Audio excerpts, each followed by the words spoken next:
Hello and welcome back to another episode of Action Toon Bros. Woo! I'm your host Ben Sturgeon, and with me is, of course, Matt Lewis. Hell yeah. And we're finally here.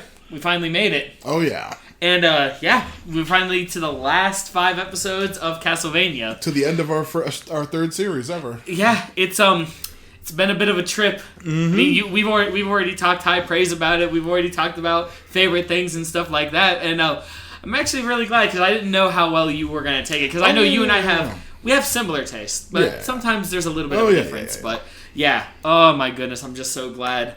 Well, I mean, honestly, I don't know any other segue to go.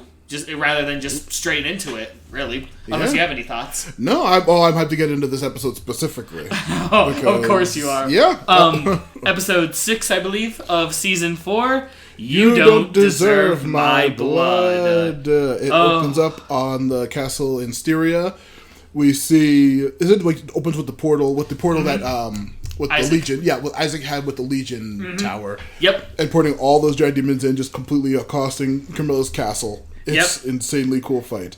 Everything's happening all at once, a lot of night creatures. Even Lenore's like freaking out a little bit. Hector's just like, oh, look at that. Yeah, exactly. It's like a huge giant, and like also just tons and tons of cool monster designs all over the fucking place, as usual. And of course we have some neat fight scenes with a whole bunch of demons. Yeah, Isaac himself kicking ass, of course. Yeah, kicking ass as always. The Styrian vampires are just like not having it, even though they're... Also, Carmilla's taking notice like, oh shit, what the fuck's going on? really, what's going on here?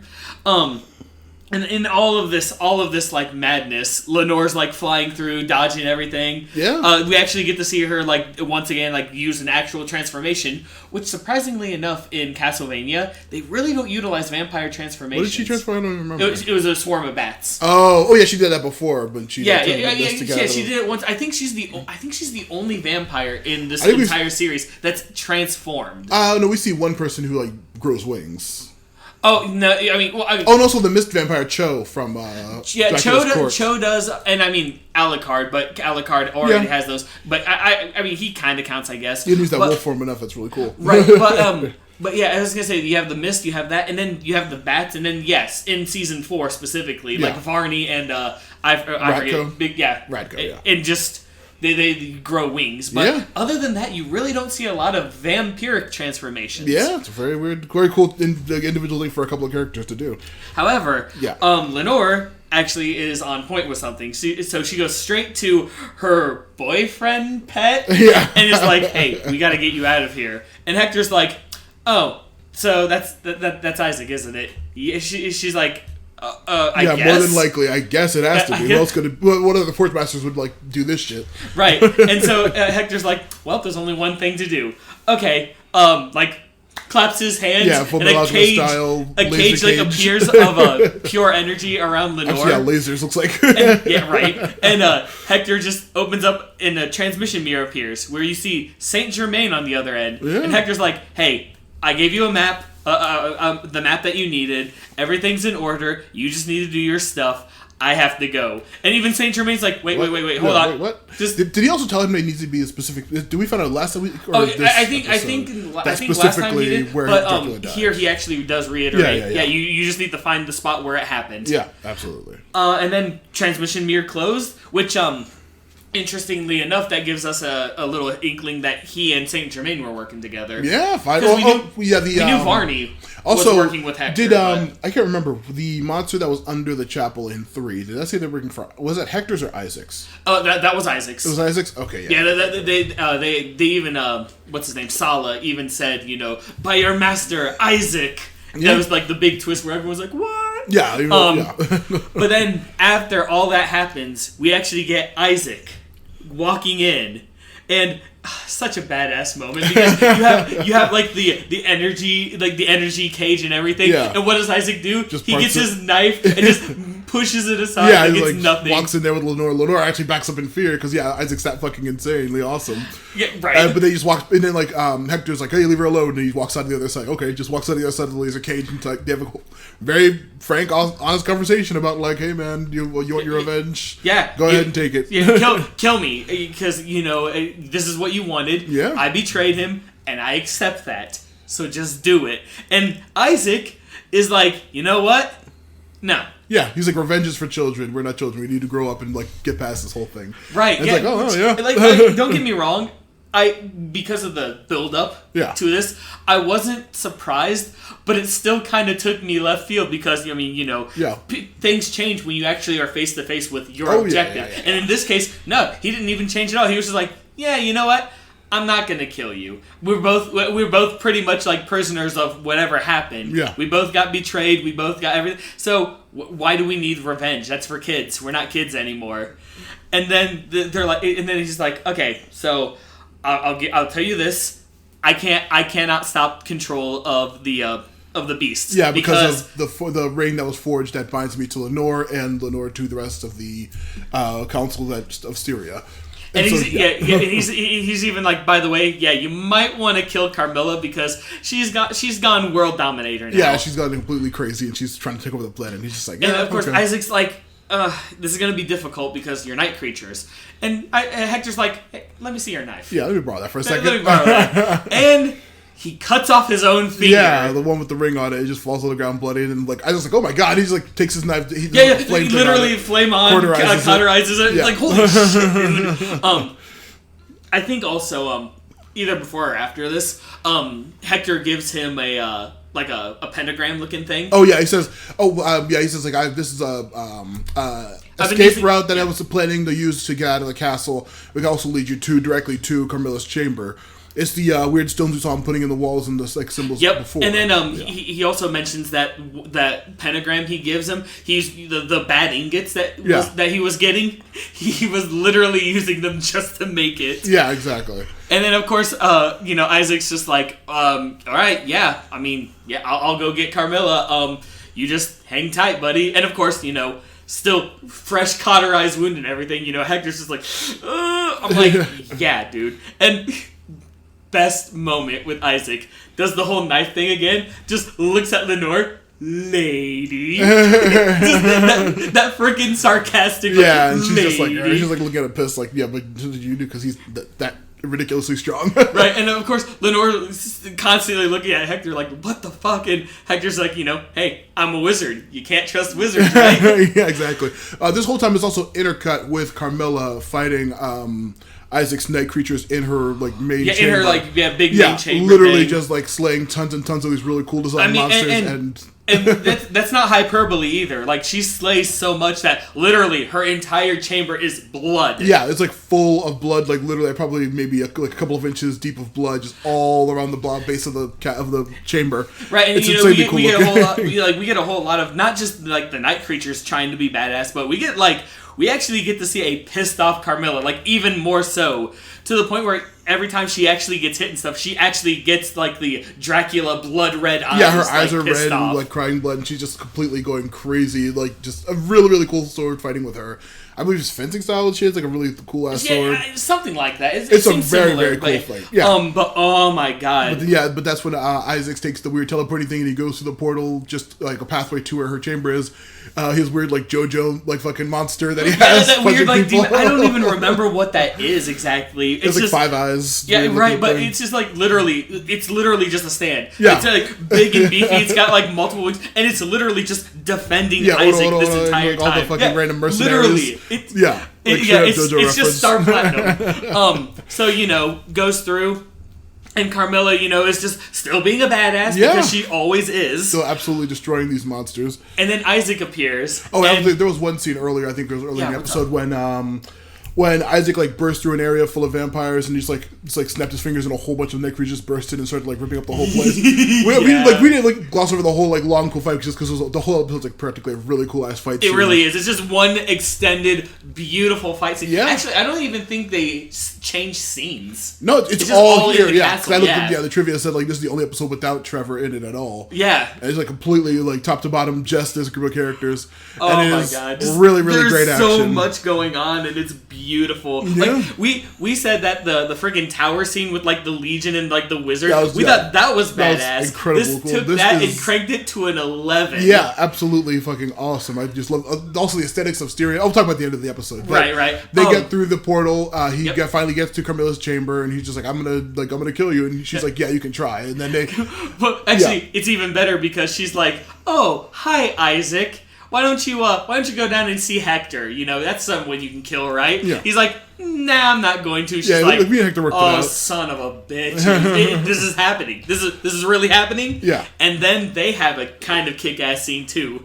Just so much going on. Some of the other night creatures still trying to get in on the action. It's Carmilla on her own trying to attack Hector or Isaac, and then but the night creatures keep popping up in front and defending Isaac while she's like trying to do a one-on-one, but he has all these fucking summons and stands around, which is really fucking cool. Yeah, right. And they keep protecting him, and so she keeps getting slashed up by these monsters because he like even when she gets a couple of good hits in or splashes the blood in Isaac's face, it's still evenly matched for the most part. And she even has to pull out her secret weapon. Yeah, lightning. Yeah, she actually does. She's like violent magic. lightning whole things going on to the point where I forget what exactly. I think actually her sword, like as she's fighting, her sword starts cracking. Then it finally actually breaks and she gets like a deep hit in. Like Isaac gets a deep hit in, and I'm sorry, but she may not be necessarily on my like seriously top tier, but this fucking like when she's like actually weakened and pretty much defeated,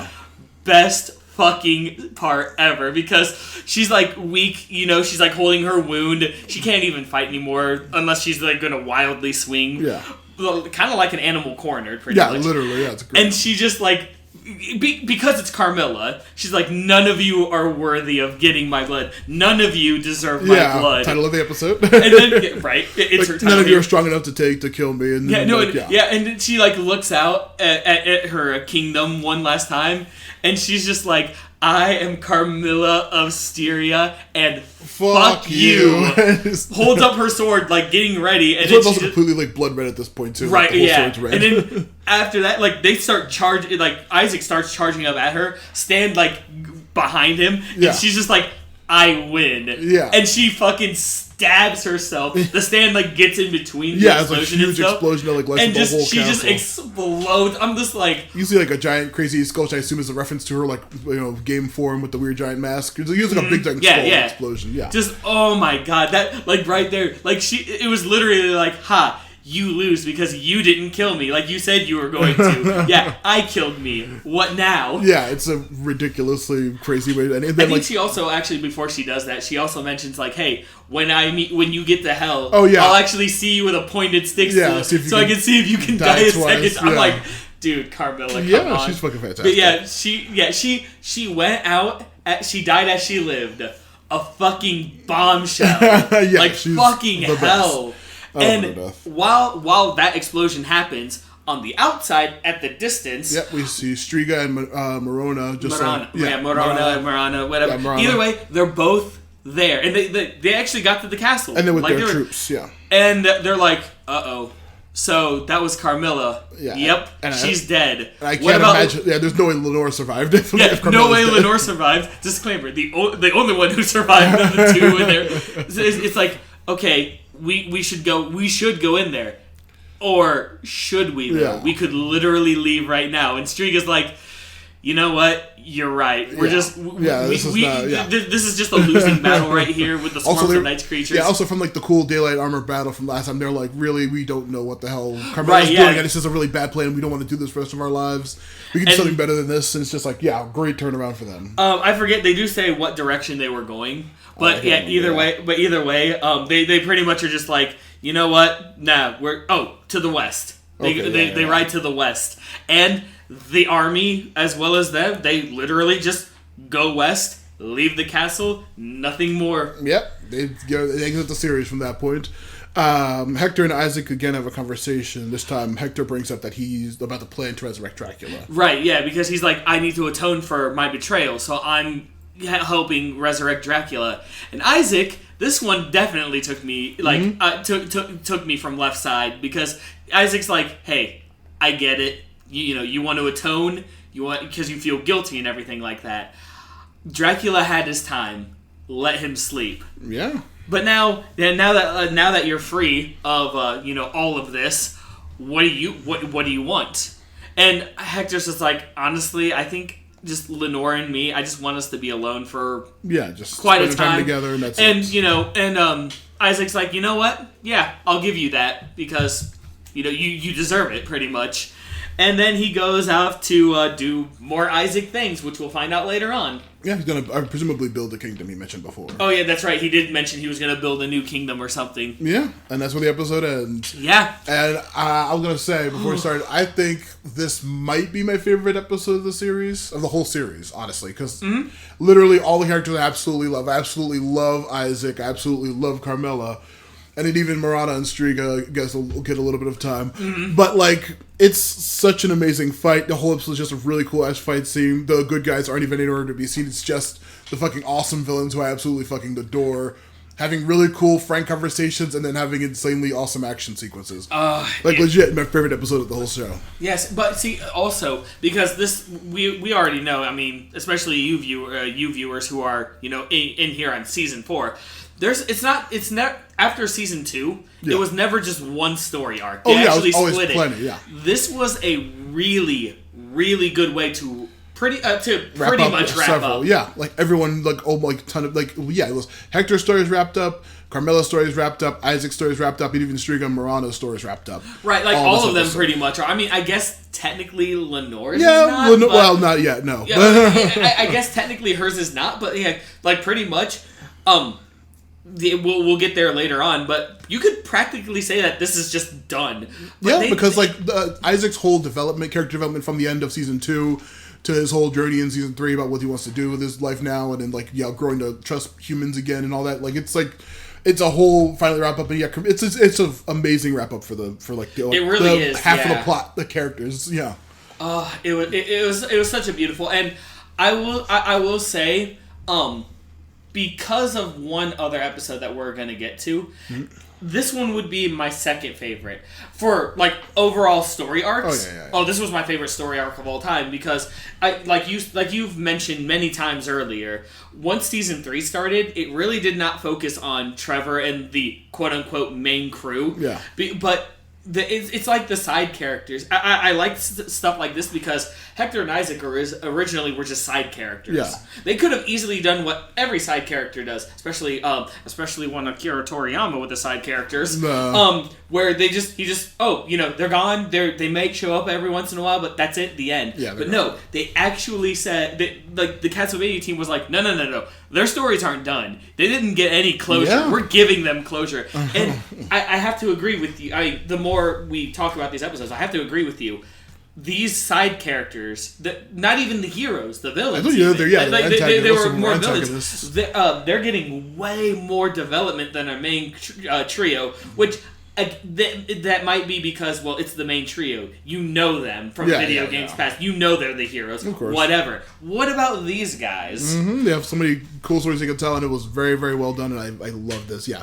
I was going to say, we'll probably rank, favorite, scenes or fights or whatever, because, the Legion event was really fucking awesome too, but it's just there's so many great things in this whole season that I love so much. But we'll do a few more of that later on, because right now we got 4 more episodes to do. Oh yeah. And I think this one's going to be the one we just did. I think that's the quickest one because it was literally just that one big fight scene. Yeah, this one actually has multiple scenes, multiple areas, so we'll see. Yeah. Right, yeah. So we're going to go straight into episode 7, The Great Work. Oh. Yeah, we begin in Targovishta with Ratko and Varney kind of just scheming and scamming again, like 2 little goofballs in a weird Saturday morning cartoon. Right, what are we going to do now? We're going to find out how to get them. And this one, Redco finally is just I'm so fed up with you, Varney. All you do is talk about how big you are, and I hate vampires like you. All you do is try to be clever. You're all talking no strength. Me, I am strength. Yeah, I'm good at killing, and I love killing. And Varney's just I know you are. That's why I keep you around, because you're that's why I keep you. I'm sorry, when Varney said that, I'm like,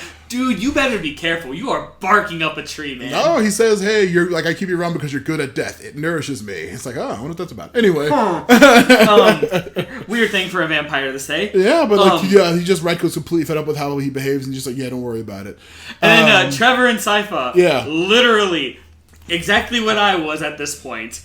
Fucking done with Zamfir. Trevor's like, okay, listen here, you're taking us to the to this bottom catacombs, the underground court. Yeah, you're taking us to the underground court, and we're not taking no for an answer. We will drag you down there, and then Zamfir's like, you know what? I think I should take you to the underground court. Mm-hmm. I kind of ignored halfway through when you were talking, and Sypha literally was me just like holding out her hands like, I'm gonna fucking strangle you, and I'm like, dude, same. Sypha, I agree with you all the time, but oh my god, seriously. Yeah, Emperor's so stupid. And so they're about to go to the underground court. Yeah. And then I think we go back to the refugees. We see them kind of setting up camp and like housing and bedrolls and stuff like that around the like setting up around the castle on the outside of it.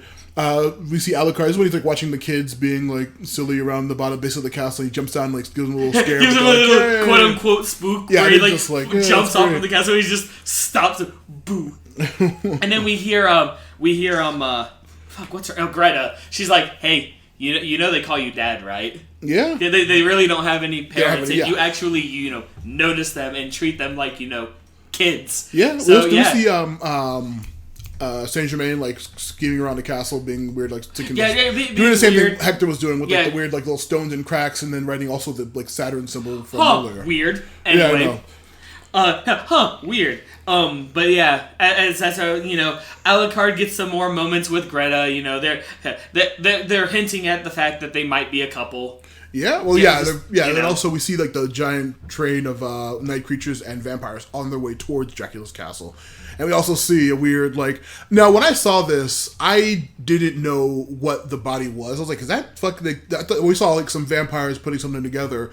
And I was like, is that fucking, like, somebody putting Carmilla back together? Like, what the fuck is that? Like, I didn't know what the hell it was. I couldn't tell. See, I didn't know either, because what made me think, like, it could be, like, Carmilla or someone, was because as you see this weird body, which, yes, by the way, oh no, spoilers, this is a rated R film. So, like, you see, like, one part is, like, woman titty, the other part is, like, man, it's like man peck. Yeah. But the one thing that made me think maybe they, like, already went to Carmilla. Yeah, it was like weird cutaway. One of the fingers had the ring on it, the black and red ring on it, and I'm just like, wait, Carmilla had one of those. I thought. Yeah, I was like, what the hell's that about? But to those of you who have probably not seen this, it literally is a body like Frankenstein together in patches kind of thing, sewn together.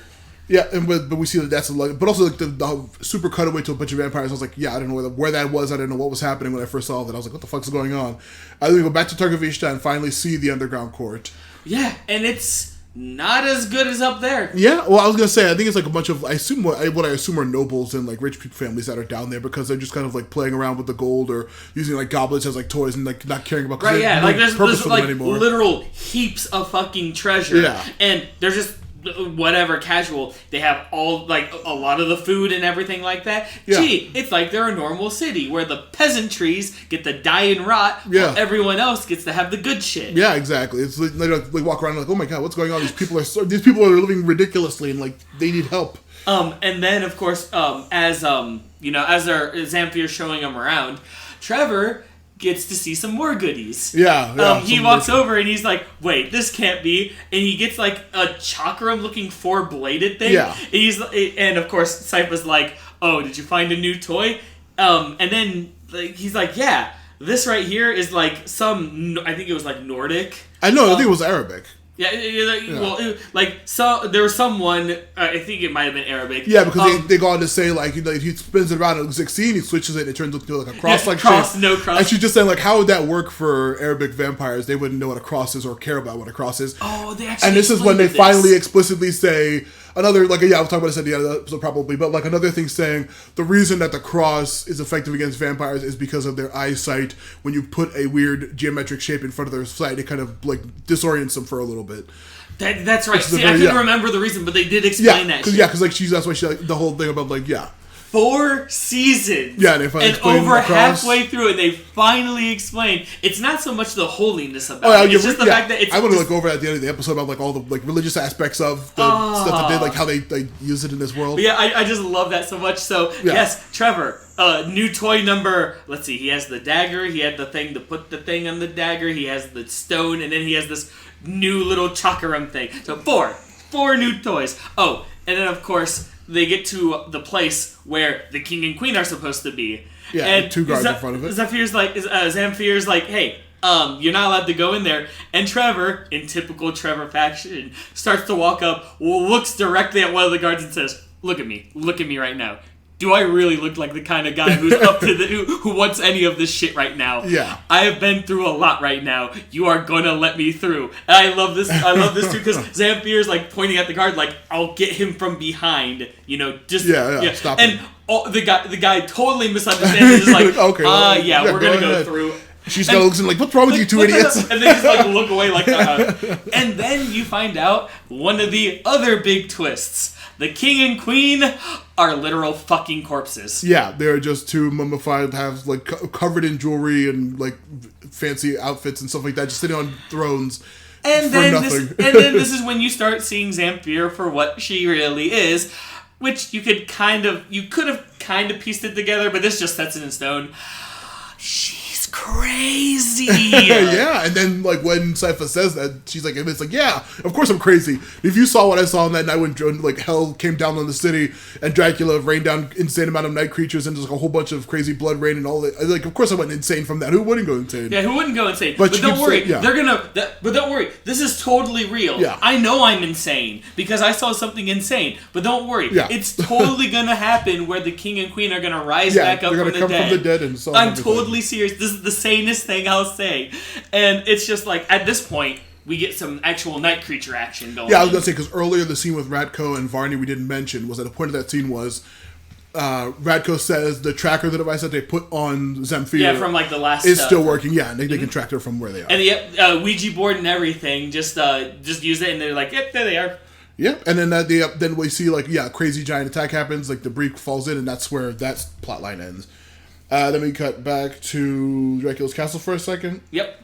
And we just see the moon rising. This is, it's a scene of like the crazy fucking box art Castlevania moonlight Dracula style. But then you also see the actual like procession we saw earlier. Yeah. They're actually getting closer. And it actually ends. Actually, that's where the episode ends, right? Yep, that is where the episode ends. Yes, that is where the episode ends, and I have to say, I was happy. Because they showed a creature that in the video games you don't get to see until 2099. No. Remember the big 2-legged Tyrannosaurus? You see that now? Thing? Yeah. They're pulling the carts. Okay, yeah. Gregoth, I think it's called. Oh. That thing.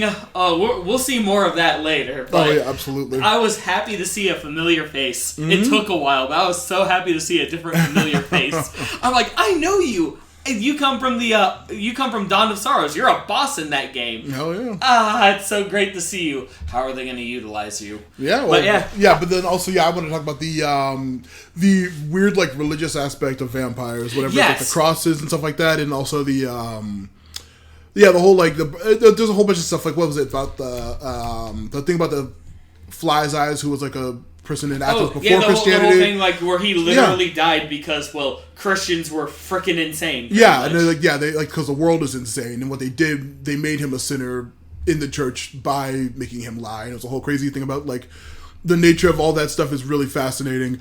And then I think back to the cross explanation and stuff like that, like how non-religious vampires, and that reminds me of the book The Keep, which I think I mentioned before, about a during World War II, some German soldiers go into a castle in which would have been Targovishta or old Wallachia, but now I think it's called I think now it is Poland or something like that now. Something like that. And they find a castle and it's one of like the people keep dying overnight, and they find out it's like a vampire who was in Dracula's court is still there, and it's a whole long really cool thing. But like the main plot of that thing is that a Jewish man is trying to decipher how this stuff works, and like the Christian stuff seemingly does work on it, and what that actually says about like religion and like the actual aspects of what was correct about their mythology and stuff, but there's a huge twist about what's actually going on, and it's completely different than what you think. But, like, whenever they go into the actual religious aspects of vampires, it's always fascinating, because I think of, like, True Blood, where the vampire was, like, these, like, religious people, Christians, like, were, like, anti-vampire when that whole series was taking place. And, like, one of the older vampires was just like, yeah, I was alive when Jesus was alive. I never met him, but he was alive, and it's like, I was immortal than Christianity. It doesn't make any difference to me.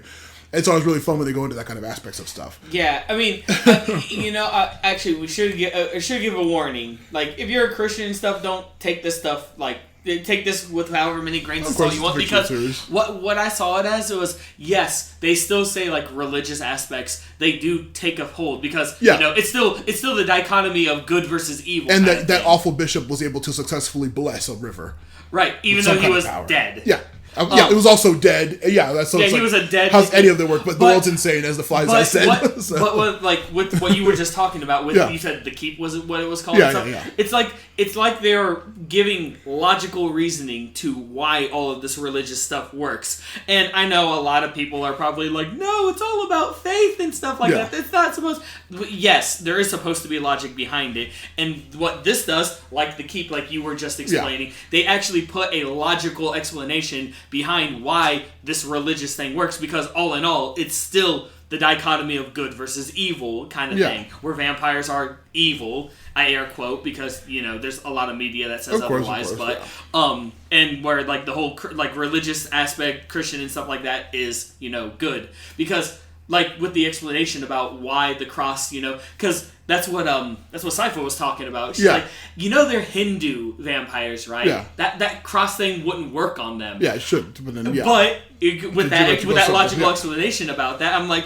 so it still works. It doesn't have to necessarily be like, it's all about Christian and stuff like that. No, it's different religions, but they all have the same point to it. Yeah, kind or of effects thing. And stuff like that. Yeah, it's always really fascinating when they go into it really is, yeah. It really is the break, like when you break down things like that. Oh, yeah. I just didn't like the fact, like you mentioned, where it took 4 seasons for them to say anything about this. The cross, because I remember, some of the games, like, you have, like, a big, giant, like, cross, like, AoE. Yeah, the boomerang cross, like, a crazy, like, giant cross, like, magic powers that do stuff, and, like, I'm curious, like, they never went into that. I was curious why. Although, let's be real, I don't care if you're religious or not. If you literally took a cross and chucked it at a vampire's face, they're going to be confused. I always still remember that Robot Chicken bit with, like, when the whip, like, he's, like, going through the castle just whipping everybody, and you're like, yes, I know exactly what you're talking about. I'm sure we brought that up earlier in the series. We probably have, but I fucking love it still. Yeah, it's very funny too. However, we could keep talking about this. Of course. But we should get on, because we're getting to the best parts. Speaking of which, it's episode 8, Death Magic. We start off in Targovishta. Yeah, in the underground court. Yeah, the night creatures and Ratco's going crazy. Varney's also there. Yeah, Varney's just there, but he's doing what Varney does best. Okay, not gonna fight. Hey, you, I'm looking for something here. Have you seen it? Guy, terrified, can't speak. Yeah, cracks his neck. Yep, you're useless. Come on. I think doesn't he actually say what he's looking for? Yeah, he's looking for a transmission mirror. A large transmission mirror. Yep, and he's just like, where's the mirror? And then, we get Ratco fighting Trevor. A really cool fight, because he's actually beating the shit out of Trevor.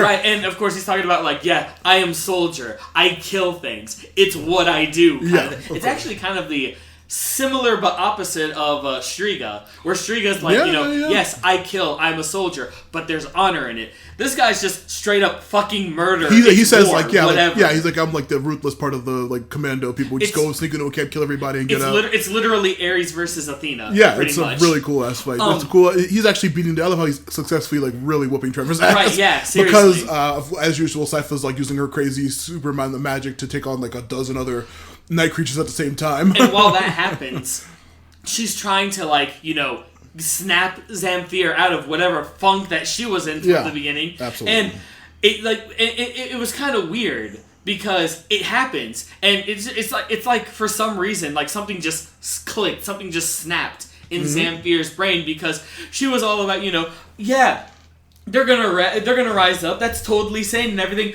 but she just like had to stop and be like, oh, they're dead, aren't they? Like, it's like the realization took much longer than it should have. But then it finally clicked, and it's just like, then she starts actually, defending the people, doing what she should have done a long time ago. Absolutely. But it's just like, it's just, I know we can like make fun of a character for much time, but when that click happens, it's like, no matter, even if you're expecting it or not, it still just kind of gets you a little bit. It's finally like shit. Yeah, finally catching on to what the hell's this insane situation that you're in. But yeah, so there's more fighting and stuff like that, and just so many good things. But like it is cut between Dracula's castle with the actual big convoy coming towards the castle, and like all of his people preparing for the fight.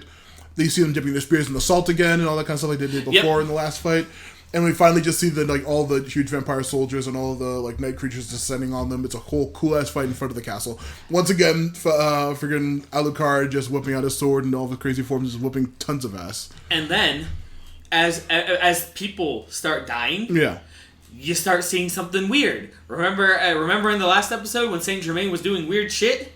Yeah, he actually finds Alucard's room where Dracula died. Yep. And he's like, this is it. Starts getting his book out. I think he might have drawn something on the ground. Yeah, he draws like a symbol. Also has a weird glowing red key. Yes. Well. Yeah. Oh yeah, that's right. Because we forgot to mention the weird hooded lady in the library gave him a key to freely go through the infinite corridor. Yeah.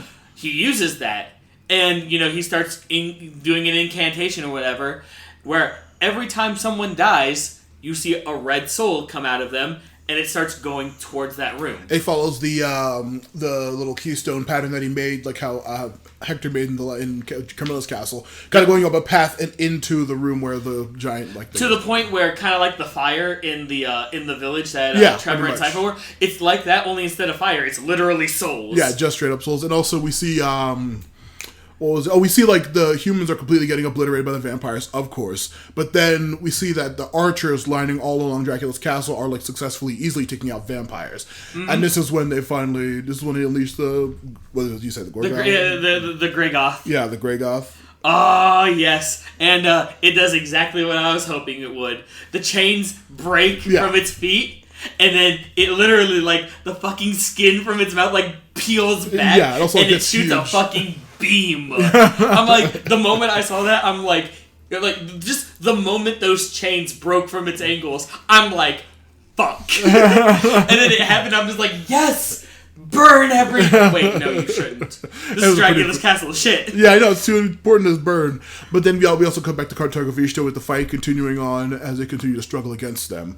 Yep. How far does the actual fight with Alucard and them get? It gets just about as far as we just talked about because he sees Alucard eventually trying to holding off the. Because he goes up and does see the soul. What the hell's going on? And finds Germain is unable to get because of the fucking Star Wars red laser wall. Yeah, some fucking barrier, and he's even like, oh shit, and you actually do see like a portal open, and you do see like that whole thing with hell again. Yeah, you pretty much see a quickened version of that where you see Dracula and fuck, I forget his wife's name.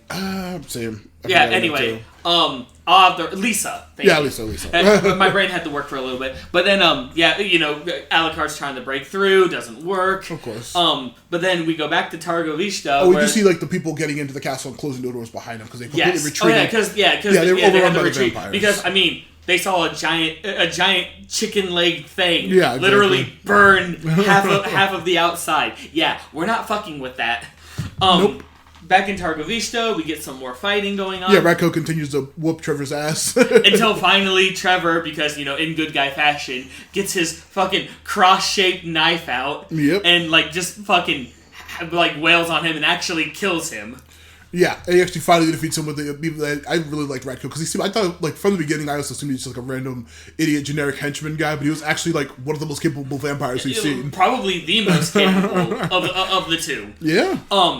But then of course we see Sypha fighting more, and we actually see Zamfir takes a fatal wound. Yeah, we forgot to mention that before Ratko gets defeated, he's about to kill some random family that tried random family tried to defend Trevor, and then he was like, did you people really just try to touch me? Did you just touch me? Yeah, and he just tries to, and then she gets stabbed in between. Yeah, no, you're right. That is because that was the moment when Trevor's was like, ah, shit, I need to actually serious up. Yeah. Yeah, you're right. Yeah. But either way, after all of that happens, Varney's like, okay, enters the throne room. He's like, okay, excuse me. Yeah, throws a body to the side. It's not here. Where is it? And he like gets angry and pulls the curtain from behind the king and queen. He's like, it's not here. Sees exactly what he was looking for. Yep, he there it is. He's like, never mind, we're back in business. Yeah. Does a thing, and Trevor and Sifo run in, while Barney's like, sorry kids, gotta go. Yeah. And he just jumps in, and Sifo's like, wait a minute. Yeah, that's Dracula's castle. Yeah, that's Dracula's castle. I don't know, if we're gonna find him, we better jump in now. Yeah, because we see the thing start unstabilizing and like moving through the castle backwards out to the front entrance, and they're like, "Oh, we gotta go!" And they they're like, "Whoops, shit, we gotta get." Yeah, and they jump in, and then that is where the episode ends. Yeah. So, how about that, huh? Yeah, finally things are happening. Yeah, with the main trio. Yeah. Yeah, finally, the main trio is finally getting their storyline. I'm upset Zemfir died, so that should be a more important character because she didn't really help much. She literally was there to show, hey, she's fucking crazy, and then for her to be like, wait, what? I was crazy? Yeah, exactly. I'm like, I agree with you. They could have done more with her because she seemed so serious. Yeah, she also has a cool design. She was a capable fighter when we saw. Oh yeah, before. she was absolutely like when you first see her. She's the only one. Those like 3 guards who went out. She's the only one who fucking survived. Mm-hmm. But she was literally only there to further the plot. Yeah, because she was there to make sure they got to the underground so that Varney could find the mirror. Yep, pretty much. And that's. I mean, I get it, but at the same time, it's kind of disappointing. Yeah, it's very underutilizing of the character. She could have done more. But other than that, there's really nothing. I liked Ratko a lot. I liked him more. This made me like the character a lot more than before. Yeah, because he wasn't just a lackey henchman. Yeah, I thought it was completely whatever. It was funny really because I honestly thought they were just 2 comedic characters because Varney was never serious. Yeah, of course. He was always and then, of course, Ratko was like, he's trying to ground Varney, but at the same time, he was just like, Pinky in the brain, only Pinky's actually capable of fighting. Yeah, he like barely had any lines. He was just kind of like just barely reacting to whatever Varney was doing. It's literally Pinky in the brain, only Pinky is strong and actually thinks, and Varney's just an idiot. Mm-hmm. But yeah, but now, I mean, unfortunately, Varney's still alive. Yeah. Oh, I was. I like Malcolm McDowell enough to just whatever. He's fine if he's around. I mean, it's Malcolm McDowell. Yeah. He's allowed to get away with it. But, it's like they felt like very the whole. I feel like the Tarkovishta plotline was like barely important or there. I was really surprised that nothing happened with the king and queen. I thought something would happen with them because I felt like why not? But like. Yeah, I mean.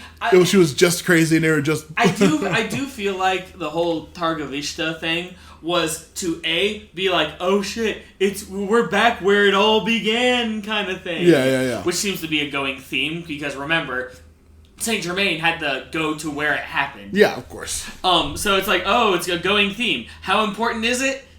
I'd give it about a 3 out of 10. Yeah, because it was literally there for Trevor and Sifo to see that people are still living in a shit situation. Targovisha is still standing and not doing so great. Yep. Crazy people are running everything. And for Varney to find the mirror. Yeah. Yeah, you could do something. Yeah. That's why it felt like it could have been more. But it felt like they were like between Zemfir, between the 2 corpse rulers, everything could have been like. It could have gone somewhere more than just having like Ratko and them just like come in, beat them up a little bit, and Varney go through the mirror. I wish more came of that area, that whole like plot line. I mean, the only positive thing, and I air quote that, yeah, that I saw from that was literally the scene that could have happened anywhere, where Saifa and Trevor were like, okay, look, we need to just have a fucking moment for a moment. Yeah. Like when you were talking about how it's like, you're just reacting. Earlier in the season when they're like finally like, hey, we just stop reacting to stuff. We need to be active. Yeah. That was the only scene I saw of any importance because, like you had pointed out earlier before that episode, they were literally just going and not doing anything. They literally just had the story just said stop. Yeah. These characters need to realize this and have a chit chat. Yeah. That was like the only important thing I saw in the Targovishta part. Yeah. But say like I wish Zemfir had more to do. I wish those 2 corpse people had something to do. I wish they went more into the whole like weird economic situation of the nobles just sitting there in the sewers with all their gold treasure, not needing it or not caring about it.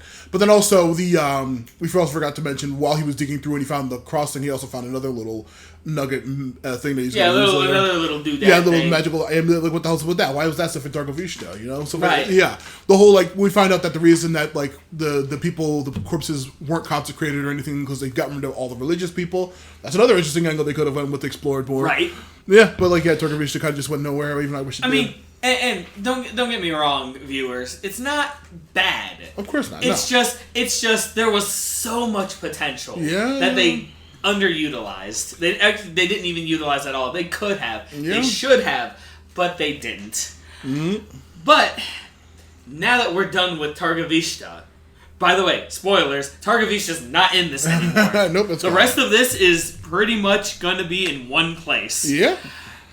With episode 9, the endings. No, this is not the last episode. Yeah, we still have more.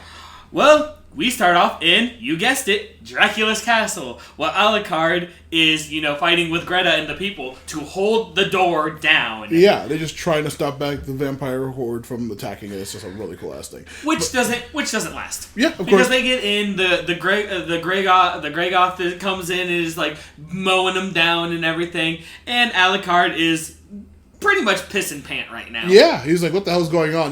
But they finally, they get in, they're all trios fighting people. It's a really cool ass fucking fight scene with them taking on the Grey Goth, and finally, Alucard does manage to finally kill it. Well, no, because the big scene happens where. I thought you didn't mention that the other two popped up yet. No, you're right. He killed. You're right. I actually forgot about that. He does kill the one, and then 2 more appear. Yeah, because there wasn't just one of them pulling those carts. Of course not. But then of course 2 more appear, and it's just like, oh shit. One of them fires the beam, and Alucard's like literally sitting there like we're fucked. And then of course you see on one side a chain whip, on the other side magic. Yeah, magic fire. And of course it's just like, and of course you just see Trevor and Sypha. You finally see all 3 of them back. They got the band back together, and Alucard, in typical Alucard fashion, as if my night couldn't get any worse. Mm-hmm. It's Trevor Belmont, and we get another badass fucking fight scene with these 3. Yeah. I'll get into that later, but another really good fight scene. With everyone's pretty much upgraded, fighting everything, killing the Grey Goths and everything. And as all of this fighting is happening, some of the weird other like lady vampires are like carrying the Rebus. They mentioned that last episode, I believe, because they should. Well, right, but we didn't actually mention it. Yeah, but he's right. Yeah, it's that weird homunculus looking body. Yeah, it's supposed to be like the husk of the Rebus. Yeah. Which we've already mentioned that in our last recorded episode. The ultimate alchemical, goal, etc., etc. But yeah, so they're carrying it while all this fighting and shit's happening, somehow getting through, like not having the fight. They're just like sneak. They're weird magic. And then of course, like they're doing that, and everything finally calms down for now. And of course, Trevor and Sypha are seeing these weird fucking soul things happening. He's like, what's going on? Well, what's going on? Some little shit's up there is in my room, like trying to resummon Dracula. Yeah. Oh, cool. Let's go. And Alucard actually like slips in that little shit. Apparently his name is Saint Germain. And of course, so like Trevor are just like, wait, what? Oh boy, we know that name. Oh shit. And then as all of that happens, you just see Saint Germain still oogada boogada magicy wagicy stuff. Yeah, and then you see Barney appears like, and he's like, hey. Finally good to see you again. And he's like, so we've never met before. We've never met. What the hell are you talking about? Oh, we haven't. Immediately after you hear him say, we haven't, huh? You see the hooded lady from the library. Yeah, I just had to get you to do exactly what you needed to. Because, guess what? I want you to bring Dracula back. Because, and here's the biggest plot reveal and plot twist ever. Barney transforms into everyone's favorite I almost said Final Fantasy. Castlevania creature ever. Yep. Death. Of course, you don't waste Malcolm McDowell on a fucking regular ass fucking vampire. You have to give him vampire. When it's Michael McDowell, you give him a big fucking Malcolm role. McDowell, right? Malcolm. I said Michael. I kept saying Michael too sometimes. Sorry. Malcolm, yeah. You don't waste Malcolm him. McDowell. When you have Malcolm McDowell, you don't have him as a fucking side character. No, you give him a big fucking role. You give him a and nice, in this case, role. it is literally the biggest role you could ever get. It's motherfucking Death, who reveals that the whole idea of bringing Dracula back was because when Dracula was alive, he fucking murdered a lot. He was going to bring death on the world, untold level of death onto the world. And so, with the Rebus, a male, like two souls combined into one body, it's going to be absolute fucking chaos. Yeah. And so it's going to be torture for his wife and torture for him, and he's going to drive him more insane.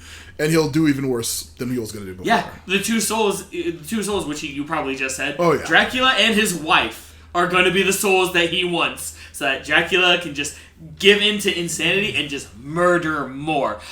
I liked this concept because it played into the whole Castlevania thing. Because for those of you who don't know any Castlevania except for this show, a going theme is Dracula dies, some weird wibbly wobbly cult comes in and says, hey, we're going to resurrect Dracula. And they do. This took that concept and turned it on its head, pretty much. Yeah, and also I know that like Death, the Grim Reaper Death, is a common enemy, or like he's quite literally in every single Castlevania. And people always said like, why is the Grim Reaper working for Dracula? It's just like, well, they actually explain what he is and how he works. Yeah, in this, it does say every other thing, it's like he's like Dracula's right hand man, pretty much. Yeah, but in this series, they literally explain, because throughout the entire season 4. Well, most of it. Yeah. They've been explaining that death is not an actual thing. It's just some kind of really, really primordial elemental. Yeah, like it's like a super weird, like bizarre offshoot of vampires. That's just feeds only off instead of death. it literally feeds off of death rather than blood. In this case, you just find out that death's like, I fucking want that. Yeah. Dracula was doing it insanely, and it was really fucking awesome. That's why I was the first to join his court. And also, like, the line when he's just like, I can't raise armies, and I can't, kill people on the level that he can, and only humans can reach into hell. Don't you think that's really fucked up? And it's just like funny line from Malcolm McDowell. It's like, I'll get to that after this episode, but that runs into one of my issues with death. But like I said, we'll get there. But then, of course, as that's happening, you see the main three are running up, and you see a vampire we listed all the way since at the beginning of season 4, Dragon, and a few other ones. A couple of really cool ass fucking signature key vampires. We get Dragon, oh cool, he can wield he wields a fucking polearm. Yeah. Woo! What about fucking Bone Necromancer guy? Yeah. Like the Bone Nancy. We get, who were some of the other ones? There was one with, didn't one have, threads? Right. We had, the fucking threads and shit like that. I'm like, what about these guys? Yeah, they're all really cool. Because there's 5 total. Dragon, those ones. And I forget what the other 2 were, but they were way more interesting than fucking, hey, look, I'm Dragon, remember me? I'm like, oh, whoop-de-fucking-do. Yeah, it was a really cool-ass fucking fight. Dude, just everything about it. And even, we even had, that moment where all 3 of them were, all 3 of the heroes were getting pinned down a bit, and then they literally, get back up and literally switch partners. Yeah, it's that, of course, classic thing where they're losing to one person, so they switch up and go to the others. Also, I love how tough Dragon actually was to fight. Yes, I mean, don't get me wrong. I know he's pretty much generic, but yeah, he was pretty damn tough. Yeah, but then also still Sypha with her insane magic meant just torch the fucking half of the people. Right, because I mean it's fucking Sypha. It's magic. But it's all around is a fucking cool ass fight with tons of people. That's it. Sypha is every Soulsborne character because magic is OP. Yeah, it's the best build. It's the most intelligent thing you could possibly do, literally. It build. But yeah, it's a cool ass fucking fight. I was trying to look up what the other ones were because I can't remember what the fuck the rest of the group was. But yeah, it was so goddamn good. It was amazing. An amazing fight sequence as usual because this game is I get you. Dude. Yeah, this fucking thing is awesome as hell. But then of course, we actually go back to them after this whole fight, this amazing fight. Mm-hmm. They actually get to the weird Star Wars fucking beam door thingy. And he's like, and it's like, okay, hey, we gotta do that. You know, we gotta do this. We gotta break this. Yep. And of course, they're failing immediately. You know, as all of this is happening, we actually see Dracula and Lisa's souls getting pulled out from hell. And they're both like, what's going on? What's happening? And then they both go into the Rebus, and the Rebus is like fucking twitching like yeah, it's going insane. And they're like both like, what's happening? Yeah. I have no idea what's going on. Also, Trevor recognizes death immediately. yeah, absolutely, because I mean, I think stories his mother told him, he said specifically? His family at least had records of him. Yeah. And then of course, you know, Death's like, yes, that's perfect, Dracula. Don't fight it. Go insane, please. Yeah. And then I actually forget exactly what happens. Like, they do eventually, I believe that just like sheer banging on the thing eventually breaks the force field, and then they do manage to get inside. He has a bottle of holy water he like spins and throws at the Rebus, and like uses the cross thing to actually destroy the body mid thing. And then like that's when Death eats the key that has all the souls in it and just goes like, you know, fucking super giant form, and it's a really cool ass fucking fight sequence. Right. It's so fucking good. Yeah, Death gets huge, destroys it. Saint Germain is stabbed by one of the cross blades that destroys the Rebus's body as well. It's just fucking super fucking chaotic. The castle blows up, and there's tons of debris and floating everywhere. It's a very like Castlevania looking ass setting with just like giant platforms moving around. Saint Germain is just laying there like nearly fucking dead. With a huge thing. And we get probably the saddest thing Saint Germain will ever encounter, where as he's like dying, like laying there almost dead, we actually see the infinite corridor closing, where we see the person he's been looking for. Yeah, the unnamed woman he's been after. Just like. It looks like she's like looking through, but all we get is a silhouette, and then she just like turns around as the door closes. Yeah, just leaves him there, and he's dying. We see that Death like finally absorbs all the souls, spits out the key, and it lands right by Saint Germain again. And he becomes big. Yeah, he's fucking super massive, huge. AKA this is pretty much normal size. Yep, for Death, yeah. And then of course Trevor is like separated from Sypha and Alucard, and Trevor. Oh my god, fucking Trevor Belmont. Mm-hmm. You know, they literally, he and Sypha have a fucking Han Solo Leia moment. Yeah, of course, he says, I love you. And she's like, I know. I was like, yeah, you better know. Yeah, you better. Now, above everything else, don't name our kid Trevor. Yeah, he just says Trevor is Trevor's a horrible name. And then he goes off to fight Death. And of course, Death's like, yo, that's like, what's going on here? Yeah. And of course, no, sorry. That's what it was. It was he's just like me and you were killing. He's like, Alucard. Of course not. Alucard would be more helpful. Trevor goes off and he says, Death, me and you, we're like two just killers out of time. We need to both be destroyed and let other people build something new in our place. And then Death's like, I'm going to eat your soul, shit it out, and then kill your girlfriend with it. It's just like... But before that, one of the things is, you know, he's like, you know, I'm Trevor Belmont of House Belmont, and like he's like, you know, we're supposed to we know about like learning about things and everything like that, and that's like, what are you reading me your fucking obituary? Besides, I'm more than just a thing. He's like, I fought many creatures and stuff. You are definitely a thing. Yeah. But then of course after all of this and after that whole like I'm gonna eat you shit out and all that and like suffocate your girlfriend with it and all that stuff. It's like, what? Are you gonna stop me? Trevor saying probably one of the most cliche yet badass things ever. Probably not. But let's see how it goes. Yeah. Anyway. And then they actually start fighting, and you know it's cooler than Attack on Titan. It's like Attack on Titan, but if it were good. Oh shit! No, he didn't. Anyway, but it's just like, you know, they're having some cool scenes and all that stuff. Yeah, tons of him just getting it completely destroyed because like he's literally so much bigger than Trevor. It's ridiculous. Right. And then of course, you know, Trevor's doing some more swinging and stuff like that, and Trevor gets his ass royally handed to him. Of course, as he should. And you know, it's even funnier because he gets knocked down, starts standing up. Ooh, and that's like, ooh, this is an interesting fight. Trevor falls down, and I don't know why. I don't know why they made him do it. That's like immediately after Trevor falls again. Aw, he fell down. I'm like, why? Why was this important? I'm laughing because it was silly, but ridiculous. But why? And then of course, you know, it's like, haha, I'm death itself. You can't kill me and all that stuff. You're not that great. And then like Trevor pretty much like pulls the hero card, every shonen hero card, where he just randomly pretty much gets a power boost, unseen power boost. Swings his fucking with the vampire killer. It's called the Morning Star, but it's the vampire killer. Yeah. It's just a matter of translation. He swings the Morning Star, does a swing, puts together all of those 4 pieces of that one dagger he found. That weird MacGuffin dagger from nowhere. Right? And then all of a sudden, it starts glowing, and he's just like, ah! And Death's like, ah! And then stabs him in the forehead. Death pretty much explodes. Trevor has the funny, the fucking Shinigami, the fucking Shine smile as he gets wiped out. Just disappears. And then episode ends. Yeah, the episode ends there. Now, I told you, one of the many issues I had with Death. Yeah, you do, yeah. Don't get me wrong.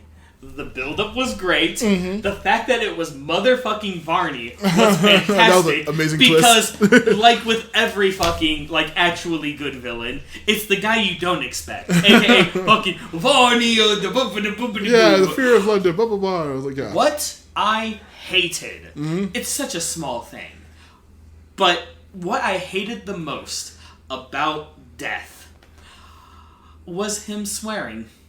Oh, yeah. It was extremely out of character for him, and it sounded like... Okay, I don't know if you've ever dealt with this before. Disclaimer, you probably have. Mm-hmm. He sounded like one of those fucking freshman high schoolers who just learned that he could say fuck. Yeah. And he was overusing it to the point where it's like, dude, just shut the fuck up. Yeah, it was really, it was ridiculous. But it was also very, funny and goofy, weird. And don't get me wrong, I'm okay with some of the... Of course. But, like I said, the whole, ooh, this is getting exciting. Oh, he fell down. I'm like... That was not necessary. You're fucking dead.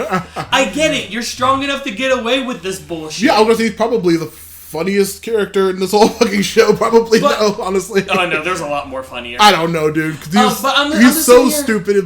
Varney was such a goof and such a, moron that nobody took seriously. That even when he's, this huge, awesome, imposing, cool designed fucking skeleton monster... And he's still fucking swearing like a fucking idiot and acting like a goof, even though it's one of the most intimidating looking motherfuckers ever. It's still I think that's pretty funny. I mean, yeah, but also it is a huge change between from fucking Hector and Isaac and Dracula and Carmella, and even fucking Godbrand. He was so, I think personality wise extremely different from every other villain we've seen so far. Right, and don't get me wrong, I get having a goofy villain is fine. Varney, he was supposed to be goofy. He was just he was pretty much the henchman who was quote unquote in control. Godbrand, he's a fucking goof. But it's fucking Godbrand. That's his character. Yeah, he's a goddamn Viking. With Death, for me, it kind of put me off just because every time Death swore was it was completely out of place, and it's especially, don't get me wrong, I get it was hilarious, but I'm gonna rip out your soul, eat it, and then shove it and then shit it out. And I'm like, you could have had that shit it out part out. You could have edited that part out. You did not need to say that kind of thing, because when I see Death, I see fucking towering, serious business, kind of an elegant kind of villain. Mm-hmm. And don't get me wrong, Malcolm McDowell, perfect fucking choice for him. Because, it's Michael fucking McDowell. Yeah. I said Michael again. Fuck. Malcolm fucking McDowell. you give him a good fucking role, and he will do it well. Yeah. But it's just the direction they gave, the direction they gave him, and some of the lines. I'm just you didn't need this, guys. Yeah, I was gonna say, in terms of Death's design, I like the design a lot, but my mind went to. Did you ever watch Bleach? Yeah.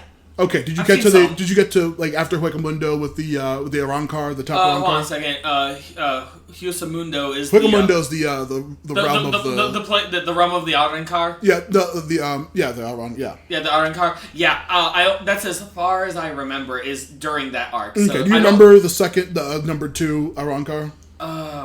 Grimjaw? No. Grimjaw was level fucking 11. I don't know. He wasn't even in the top 10, I don't think. Anyway. The number 1 dude, who was literally just fucking Death. Let me see this. Yeah, his name's impossible to pronounce.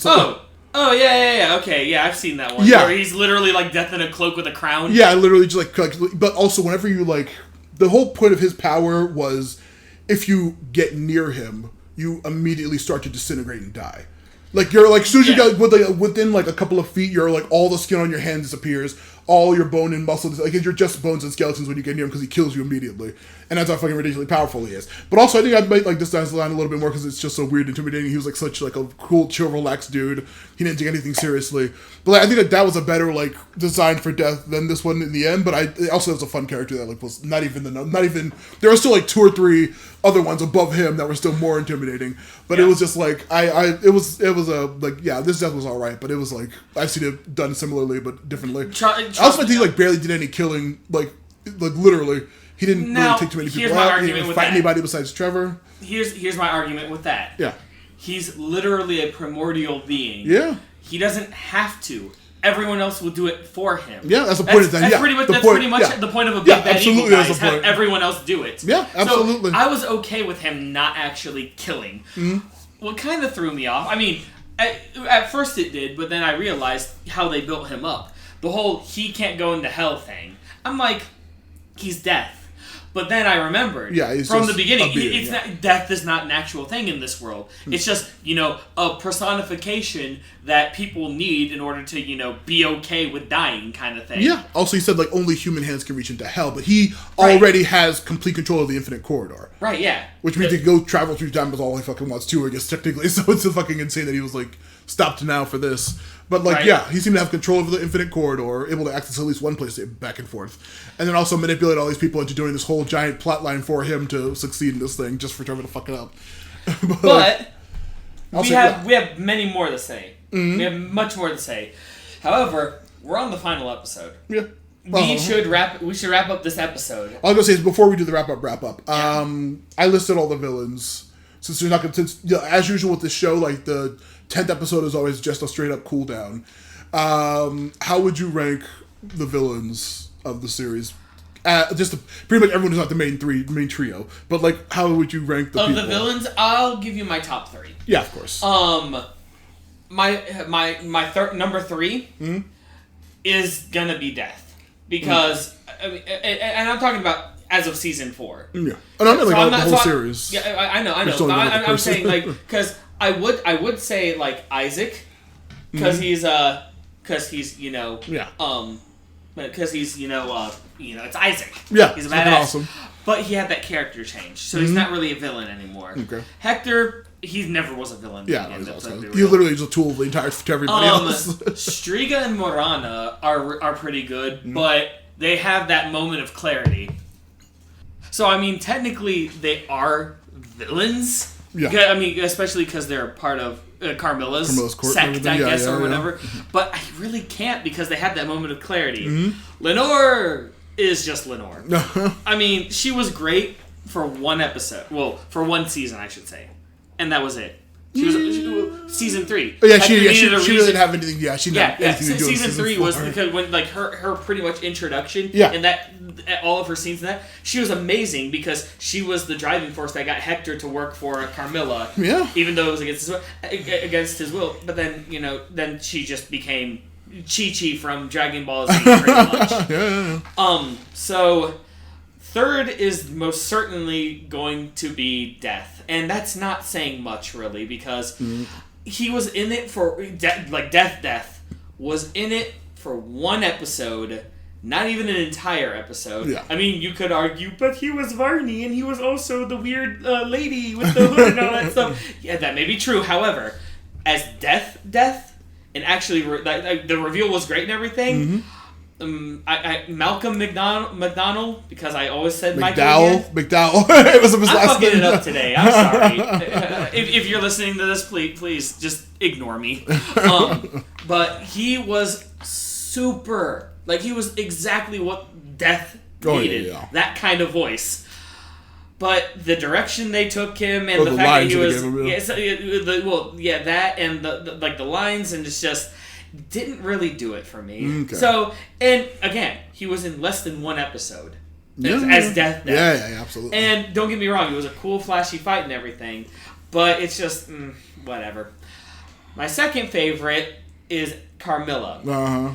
Look, I'm biased, I get it. But however, Carmilla was fantastic, and this is saying a lot because it was actually a tie between her and Dracula. Yeah. Because fucking Carmilla season 2, I was like, okay, she's just gonna make Hector betray him because whatever kind of thing. Yeah. She's literally just there to be any of your fucking characters in D&D. Just to be there, be like, I'm going to manipulate you. And then after I manipulate you, you're my bitch. Yeah, that's how it rolls. That's how it works, dude. But then season 3 was kind of a wild card for her, really, because it was just, plotting. She kind of just like walked out of the show for most of season 3. Pretty much, yeah. Most of season 3, she would kind of like walk into the room and say, hey, my sisters, what's going on? And they go, nothing, okay, bye, and she leaves. Yeah, well, I mean, literally season 3, all it practically was, I'm Carmilla. I have sisters. Yeah. I have this thing. Points at Hector. Lenore, take over. Yeah, and she walked out of the show. Yeah. Hell, even that like one cute scene with Striga and Morana. Yeah. Where it was overshadowed by Lenore. But season 4, motherfucker, that is where Carmilla shined. Absolutely. And for good reason. Because first off, it's fucking Carmilla. Of course, yeah. Secondly, it's just, oh my god. And that is... I'm not going to say I knew that's how she was going to die. Because I didn't. No, of course. I'm not saying that. Yeah.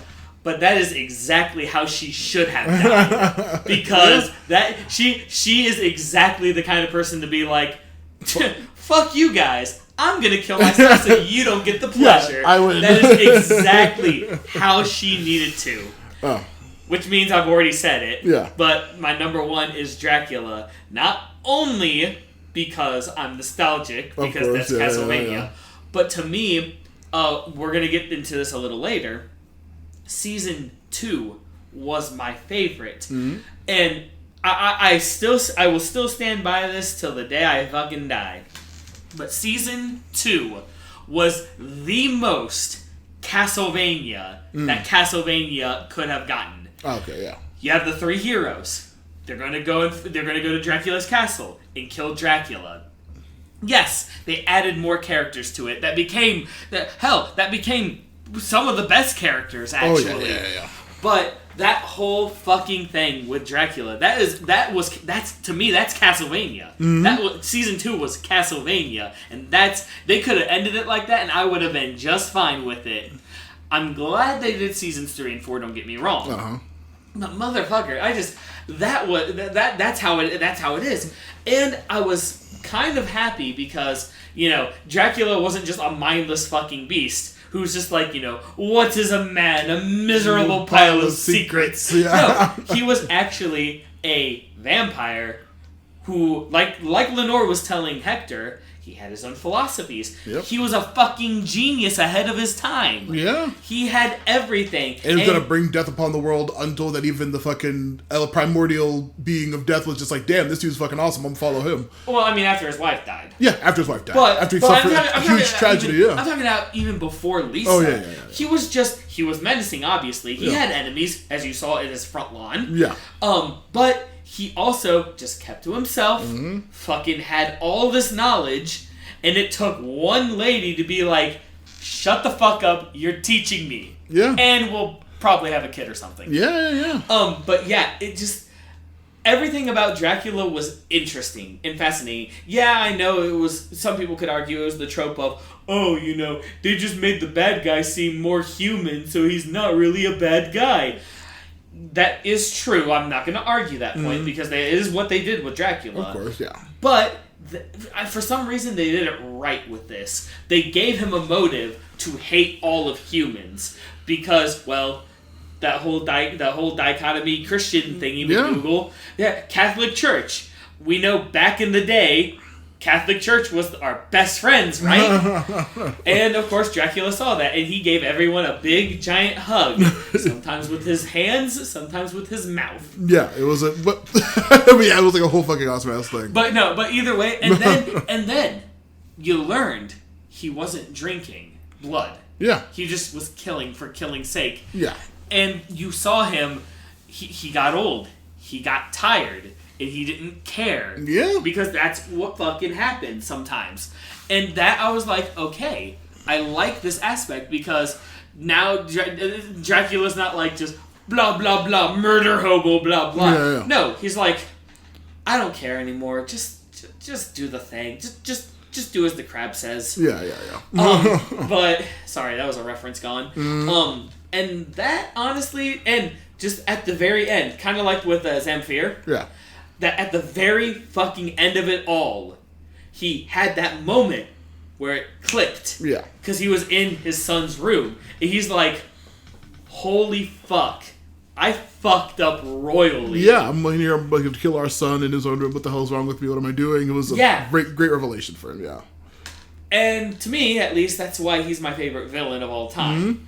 Don't get me wrong. Like I said earlier, it was a tie between him and Carmilla. Yeah. You, on the other hand. Yeah. Top 3, let's go. Okay, well, my number 3 is going to have to be Dracula. Okay. He is very, very compellingly written, amazingly voice acted. Fucking also the I looked up the actor who I recognized. I was like, why does that name sound vaguely familiar? His name specifically I didn't remember, but the actual his actual like career. He's been in like literally every single major fantasy project, like literally. Graham McTavish. He was in fucking Lord of the Rings, The Hobbit movies. He was one of the dwarves. He is. You saw The Witcher. Yeah, the Netflix series. Yeah. Who was the bald dude with the beard who was like one of the round table guys, like one of the people who reported to the king. He was like one of the first ones. He was also one of the magic users who reported to the king and everything. Yeah, that dude. Him? Yeah, but then also he's in fucking the Game of Thrones House of Dragons series as well. He's also in this. He does a ton of fucking fantasy stuff and he's a great actor. You said he was in the Peter Jackson Hobbit movies, right? Yeah. Which dwarf was he? The bald one with the big nose, with the beard. He had a beard, a bald, big nose. I wanted. He was one of the tougher ones. Really fat one? No, he wasn't fat. He was just he was a strong, tough one. He was like slightly taller than the rest. He was like kind of like muscle. I can't remember. He was the muscle. I thought you had a name. No, if I said like Nori, Gory, like Keely, Feely, Keely, Feely. Yeah, you'd know which one I was talking about if I fucking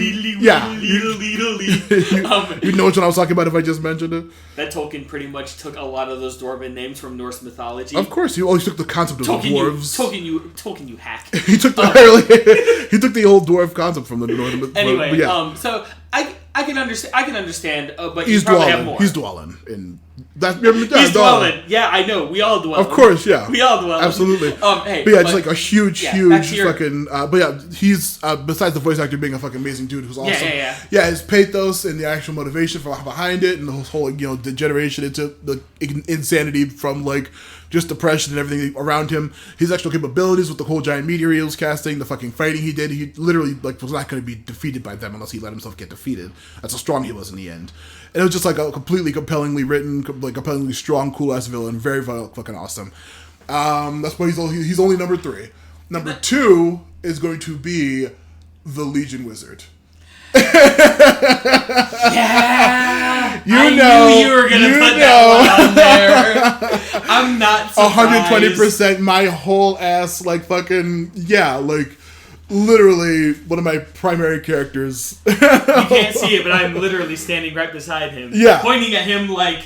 Yeah, like, when someone's like, hey, what about this and this and this? And someone just, like, uses both their hands and, like, points at something. Yeah, exactly. Will Smith me. I'm literally doing that right now because that wizard is literally every single big bad evil guy or just any main character that makes. Absolutely. I love that. Also, I love how old he was, how successful he was. He took over an entire town. What did he say? He fucking grounded up everybody, turned them into ants, and then made them build up ground their souls. Ground their souls up, made them eat shit and stack bricks, and like half the people were alive still, half the people weren't. It was a complete and he was just like flinging literally bodies of people out of the ball of giant people. It was just like, he was such a cool ass dude. And at the end he even tried, it was just like, the fact that he was so old and crazy and powerful means like he succeeded for so long. That feels like a villain who achieved their goal, was completely content, and was incredibly cool power-wise. Mm-hmm. It was just so fucking fascinating. I love that dude to death. He didn't have a fucking name even, just like the fucking the Legion Wizard. I don't even know. He was fucking awesome as hell. And then of course, obviously my number 1's Carmilla. Because he was... Do I need...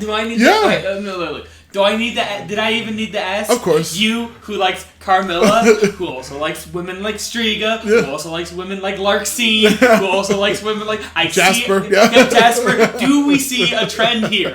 Of course, Carmilla was gonna be number she's one. Like literally.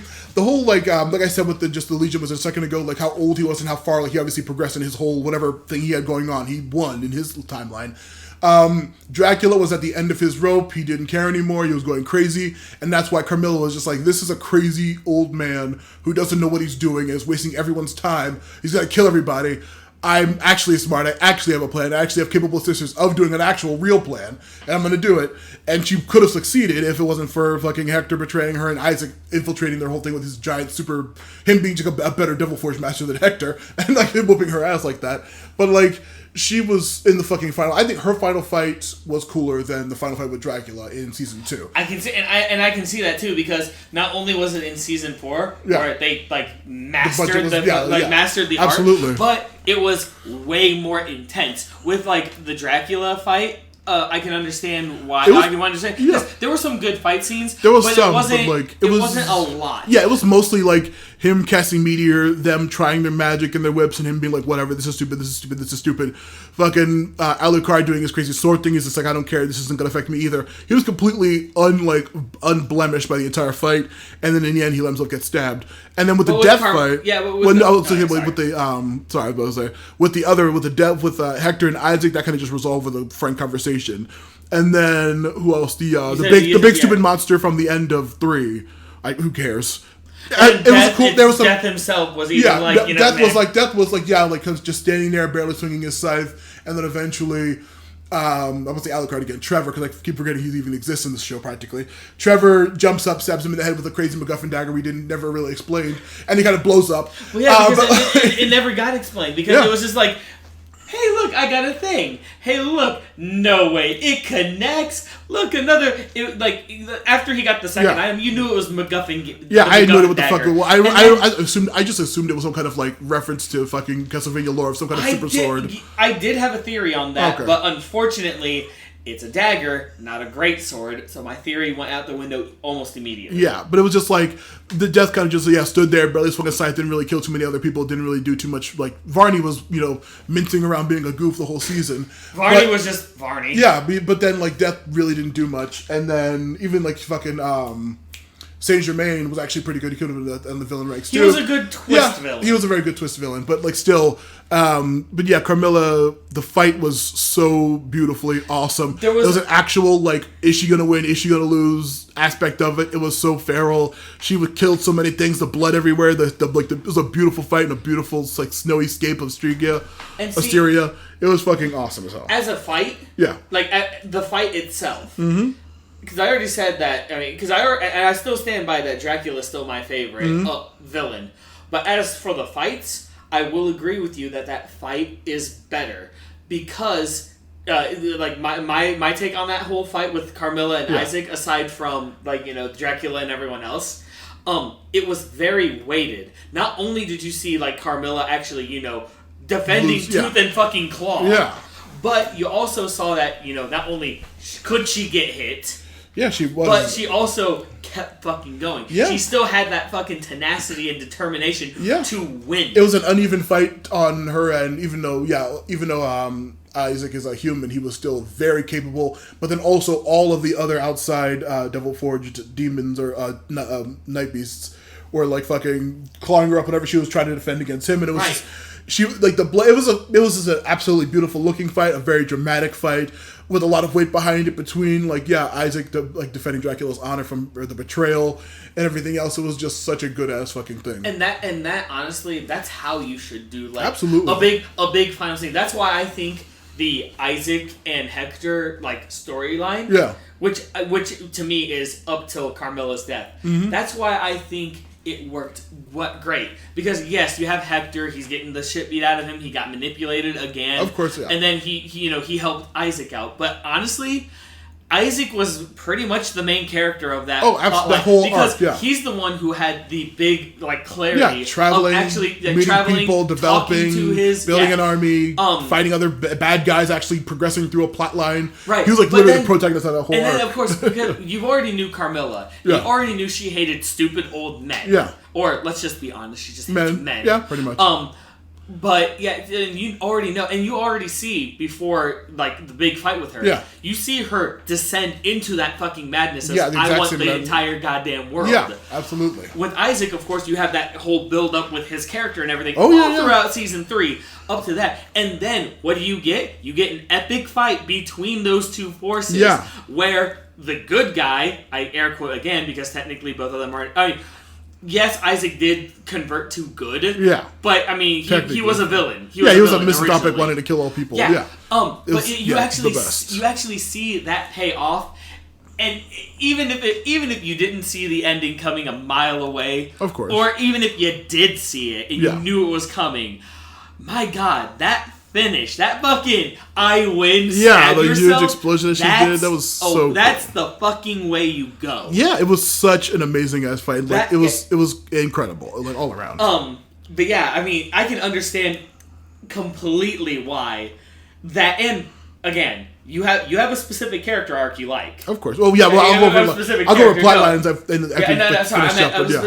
meant specific character that you like. Oh, Specific kind of type. Person you like. Yeah. You have a type. Of course. Carmilla's the type. Yeah, of course. 120%. I mean, of course. Yeah. Exactly. 120% that type. Yeah. So, but yeah.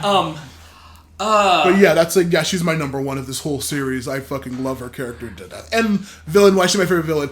Character-wise, I might have a different answer, but I'm probably going to save that until after we wrap up. Oh, best character. Hero? No, hero or pretty much. Well, best any other character, of not course, villain. Because, let's be real, the whole, who's a hero, who's not, is kind of blurred in this. Because this everyone... whole series is like that, Actually, the only hero in this is pretty much either Isaac or Sypha. Yeah. Because they're the only ones who only slightly... Well, Isaac is definitely the hero because he had the biggest... He literally had the entire villain to hero. I was going to say, you're right. We'll go over specific plot line opinions and also whole cast opinions at the end. That's why I'm talking about villains because all the villains are wrapped up. We have last one. episode. Yeah, we have one more. We have one more episode. Also, this episode, I like this episode of as usual the wrap up episodes. I skimmed through this episode the fourth time I had to watch it for us to record. I was just okay, I know. Right. Well, the final episode, aka episode 10. It's been a strange ride. And not gonna lie, that's a very appropriate series finale episode. Yeah. Well, we start off in Styria. Beautiful Styria. We see Hector kind of just lounging around, drinking wine, trying to hang out with Lenore, who's just so depressed and over it. Yeah. Bummed, who also is drinking wine with him. Yeah. And of course, even Hector's enjoy this because this is the last of it. Yeah, exactly. And she just this is ridiculous. They're still talking about, what they always do. They're debating about, the nature of vampires and what they want to do and how they function. And in this case, however, it was the difference between strength and power. Yeah. Because Carmilla wanted power, not strength. Yeah, and also that vampire, the point is that humans live so short compared to vampires, they want things to change and get better or whatever. Vampires want things to stay the same, and that's why they're incompatible. Well, yeah, which kind of makes sense because, one lives for ages, the other one doesn't live for so long, so yeah, that is actually a kind of interesting point. But then, they have that whole thing. Yeah, and he also says, I don't think you understand Carmilla and what she was trying to do, and even though her plans were chaotic, she still had, a goal and everything. It was just very, very depressed, and Lenore's kind of just mincing around the castle, kind of I don't even know what I'm doing anymore. Yeah, pretty much. And of course, she's now I'm stuck in a cage, with King Isaac over there. He's doing whatever he wants, and I'm just sitting here. Yeah, she's you know what? I just can't do it. Yeah. And actually, it was funny because she's I can't do it. I want to see what's so great about this sun thing. Yeah, she was talking about earlier. It was season 3 when she was talking about how beautiful the setting of Styria is. when they first go out for a walk because absolutely. He's the night is great and all that. But then speaking of a callback to season 3, Hector, I liked his teeny tiny little nod to season 3 because after she's hey, I can't do this and I want to see what the sun's like. His response to that was, be free, Lenore. I'm oh yeah, like the thing that she said she couldn't do with you, with be free, pretty human man. Yeah. I'm like, oh shit, okay. Little detail, but I liked it. Yeah. And then of course she walks out, and you guessed it. Oh, gee, Hector, you're silly. Yeah, like this is all. This is all you're talking about. Come on. Whoosh. Yeah, just. You don't even see it. Yeah. Like, you don't even get to see it. It just. Whoosh. Yeah. And of course, Hector's just like. I know she used me, but goddamn. Yeah, of course. How can you not? Lenore was so bad. Goddamn. I mean, let's be real. That's kind of the only reason why Lenore kept them around. Because they were a cute little weird dynamic that they had. It was very weird. They were definitely a dom and sub. Yeah, but say maybe a dubcon fucking dom and sub. Dubious consent. Yeah. Kind of forced into it. Yeah, dubious, not great. And then, of course, that happens, and, she poofs, and Hector's like, ugh. Yeah, and we go back to Dracula's castle. Yeah. Where everyone's actually setting up an actual village, yeah. And where we start off with Greta saying, so you agree then? Agree with what? My plan. It wasn't your plan. Having a cute argument. Those two. Either way, what they were arguing about, arguing, air quote, about, and what Alucard agrees to is, why not just have a village here? Just settle a village here. What kind of name would you give it? You know what? It's been a long time since we saw Trevor. Why don't we just name it after him? Let's call it Belmont. Yeah. And then, of course, as all of this is happening, Sypha is walking away with a bag. Yeah. Do you know how many months it's been? Did it say? Actually, no, it doesn't. But in my notes, it just says it's been 2 weeks. Okay. So yeah, Sypha's just depressed, walking out with stuff outside of the castle, and Alucard's like, "Hey, what's going on? Why don't you stay here?" She's like, "No, if I'm embracing, I have we're gonna do what." Trevor somehow knew that I was having a kid, and he wanted me. I think if we should go, I should go to the people. She's like, I am very, I'm very sad, and I'm very pregnant right now. Yeah, so I should be with my people so that you can learn with them. And then, no. And she also mentions that the original plan of Trevor and Sypha leaving was to go to her people. To go visit her people. Yeah. And so she's like, we're going to do that. And just little silliness. Alucard's just like, congratulations. And she's like, why don't you say it like when we first met? Congratulations. Trying to mimic him. It's like, and he's like, look, we've got plenty of people here who can do that as well. Yeah, absolutely. Very sure. And wouldn't it be a lot better for your child to grow up, with friendly faces over here? And even Greta's like, yeah, come on, just stay here with us. And as she's sitting here maybe we see a random horse with a hooded figure on it. And she's just huh? And of course guy who slumped falls off the horse. She's like, oh shit, we need some help over here. Picks up the guy hey, are you okay? Come on, say something, anything. And then it doesn't even show anything. So you just see her face just melt. Whoa. And surprise, surprise, it's Trevor. Yeah, he survived. It's Trevor fucking Belmont. Of course he's not dead. He has never died. Yeah, never man died. Or beast, and that still holds. Yep. But she's like, because how, why, just so many questions. You answer now. Yeah, exactly. And of course he's like, it seems as though right as Death died, which by the way killed him. Stabbed him through the bleeding head. Right as Death was about to explode, Saint Germain, in his last bit of strength, opened the infinite corridor. We saw him doing some kind of finger twitch at the end of the episode. He did have a twitch. You're right, he did have a little finger twitch. We forgot to mention that, but he's like, but Saint Germain completely did. I'm like, okay, I can see that. Yeah, sure, why not? Last redeeming quality before he goes to hell. And of course, it's just someone please help him now. I said we need help. And he's just like, what really terrified me? That you were actually going to name our child Trevor. Yeah, Treffy. Trevor. And she's like, how did you know? Please. This is me. How else do you think I stayed single? Yeah, exactly. And of course, she just drops him you are an insensitive, you are... you're an asshole. Yeah, you're an asshole. And then she's like, but... damn if I don't love you. Yeah, of course. And then she's like, no, seriously. Oh, actually, before that, she's like, can someone please kill this man? And Trevor's like, it won't be hard. Yeah, exactly. And then, but then, of course, after they had... hey, buddy. Yeah, after they had, that moment, Alucard's like, hey, welcome to my village. Oh, you have a village now. What's it called? Treffy. Yeah. Can someone please kill me? But, you see, everyone's, everything's happy now. Yeah, because Trevor's alive. Yeah, everyone's alive, everyone's together, everyone's happy. And even Greta's like, hey, you good? I mean, yeah, she's like, yeah, I think we are. And then she says, a very important line, apparently. She's like, I actually feel like we won this time. Yeah. And then, happy scene, and then it fades out, and then that's where the episode ends, So, let's talk about... Oh, wait a minute. No, okay, no, you're right. Of course not. No, we kind of... There's one last aspect scene. of Castlevania that always needs to happen. And we don't know what village. Just in a village. Random place. We see a couple entering a little classic D&D inn. Yeah, just a very small classic D&D inn. They take off their hoods, and it's... Dracula and Lisa? What? We saw when the Rebus was split in half. I assume that they just came back in the bodies. Well, yeah, but we'll get there. Oh, yeah. Because they do explain this, sort of.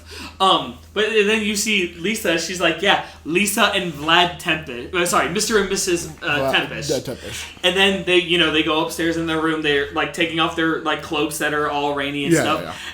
And she's like, you're going to have to get used to Vlad, right? He's like, I don't know if I will. What, you want me to keep introducing yourself as Dracula, not related to that one, don't mind the pointy teeth? And then Dracula's just like, no, you're right. But you're very upset right now. And she's like, well, aren't you? I mean, literally, we were both... first off, when I got the hell. Yeah. And then somehow you found me. Yep. Because I thought you would be like, I'm going to overthrow Satan first. And take his throne. But no, Dracula's like, no, I went and I found you because, you were all... Yeah, that's the whole point. I wanted you. The reason. And then she's like, yeah, and then that whole thing with our souls just happened. And then after all that happened, we were just lying in a field randomly. Yeah. And we're here. Yeah. We're alive. What's going on? And Dracula's like, I don't know, but something tells me we shouldn't worry about that. Yeah, right now. Be fine. Let's just I heard of this place. I can't remember what it's called, and even he can't remember, but I forget. He was like, it was like something in England, like in Britain, like England. It starts with a W. But he's like trying to remember. He's like, and Lisa's having a little trouble. She's like, what about seeing our son, Alucard? And Dracula's like, I don't know how well he's going to take the fact that his mom and dad are just suddenly alive. Yeah, exactly. So we'll wait on that. Eventually we'll see him. But right now, we kind of got to lay low and, give ourselves, a new name.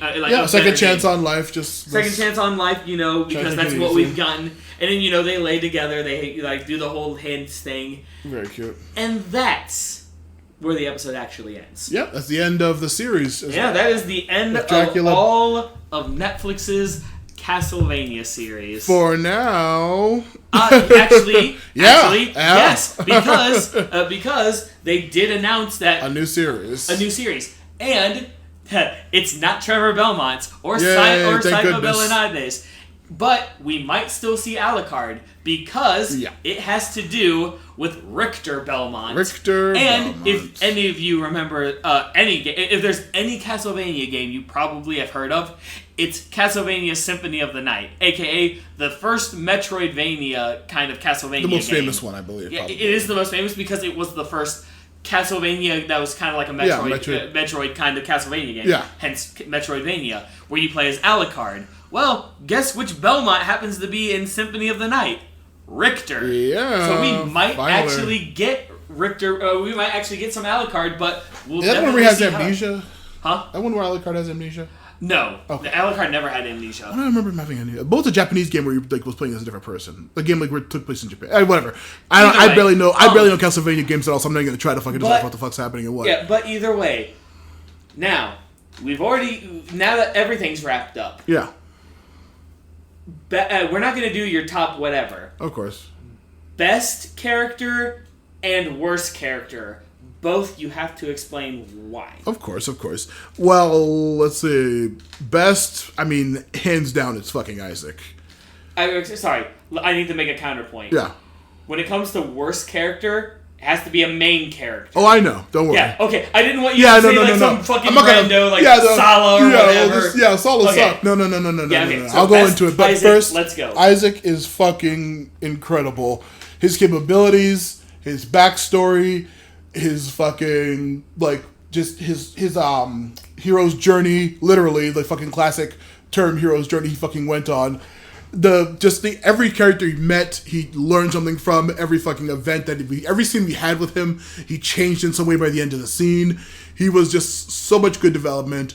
He's like a fucking really cool ass dude. I know he's the villain in Hector's game, right? He's just a villain. Or I assume he has reasons to pathos in that game because what the hell's the deal? Like a quick let's fill in the blank with more. I need to look something. Okay, because like he is so fucking fascinating, like up to an absurd degree.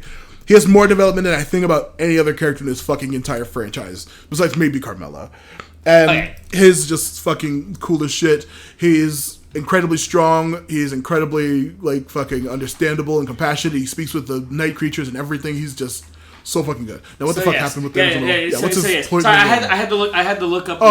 So literally, so Isaac and Hector were both in a PS2 Castlevania game called Curse of Darkness. Yeah. I couldn't get the title. I couldn't remember which one it was.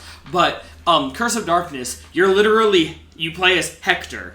And Isaac, like he's literally, as the memes would put it, Mr. Steals Your Girl, because he steals Hector's wife. Okay. And so you have to get her back. Okay. As you're going through, you meet characters. Like I believe this is where you meet. This is the first game where Saint Germain is actually introduced. That's why I looked up. As well as there are some moments where you actually see Trevor Belmont as well.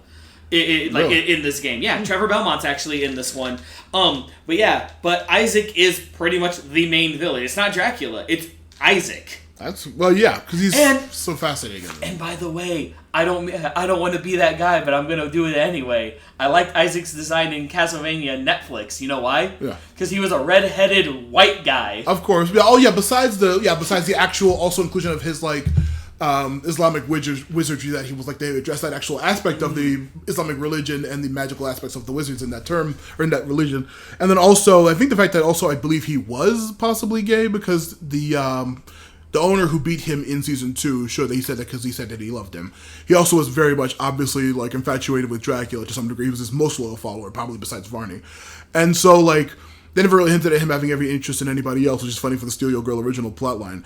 But, the actual person of color, possible LGBT, but also, like, just the writing for the character, his design, his power set, he was just, like, 10 times much more fascinating and interesting and well-written and developed and portrayed than my least favorite character in the show, I'm unfortunate to say, is Trevor Belmont.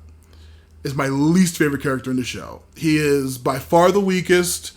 He's by far the least motivated. He's by far the least interesting of the entire principal cast, I think, unfortunately.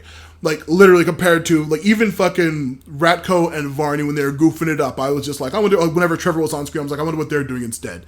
I think, he, like, physically, power-wise, he's absolutely fucking, like, he's like struggling with one idiot asshole every single fight while Sypha's taking on 70 guys with her fucking super awesome magic.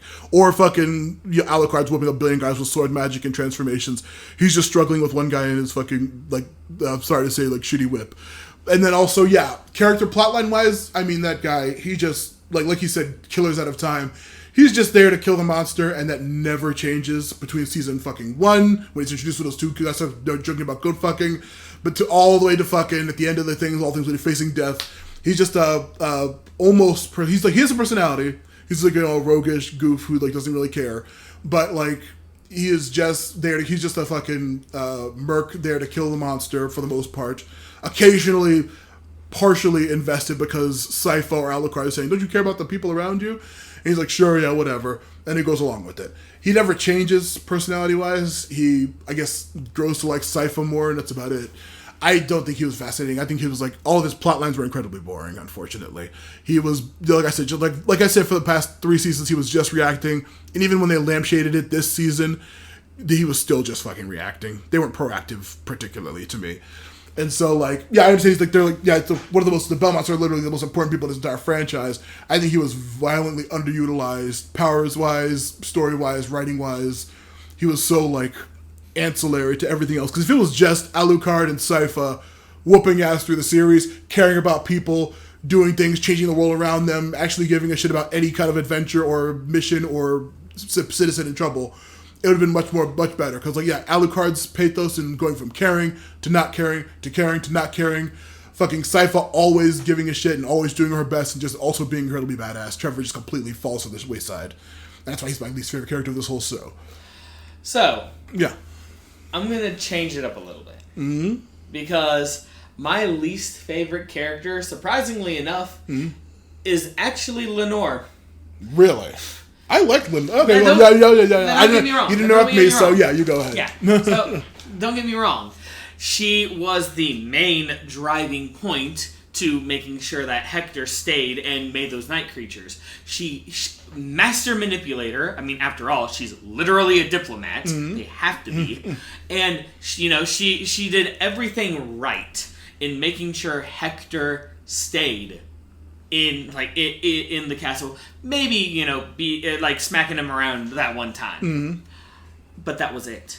That was absolutely the only thing about her that she had. That's the only good thing she had. After that, she was just there to make witty banter, try to seem like she was a cute dom, only to realize that she was never in control at all because Hector was actually in control.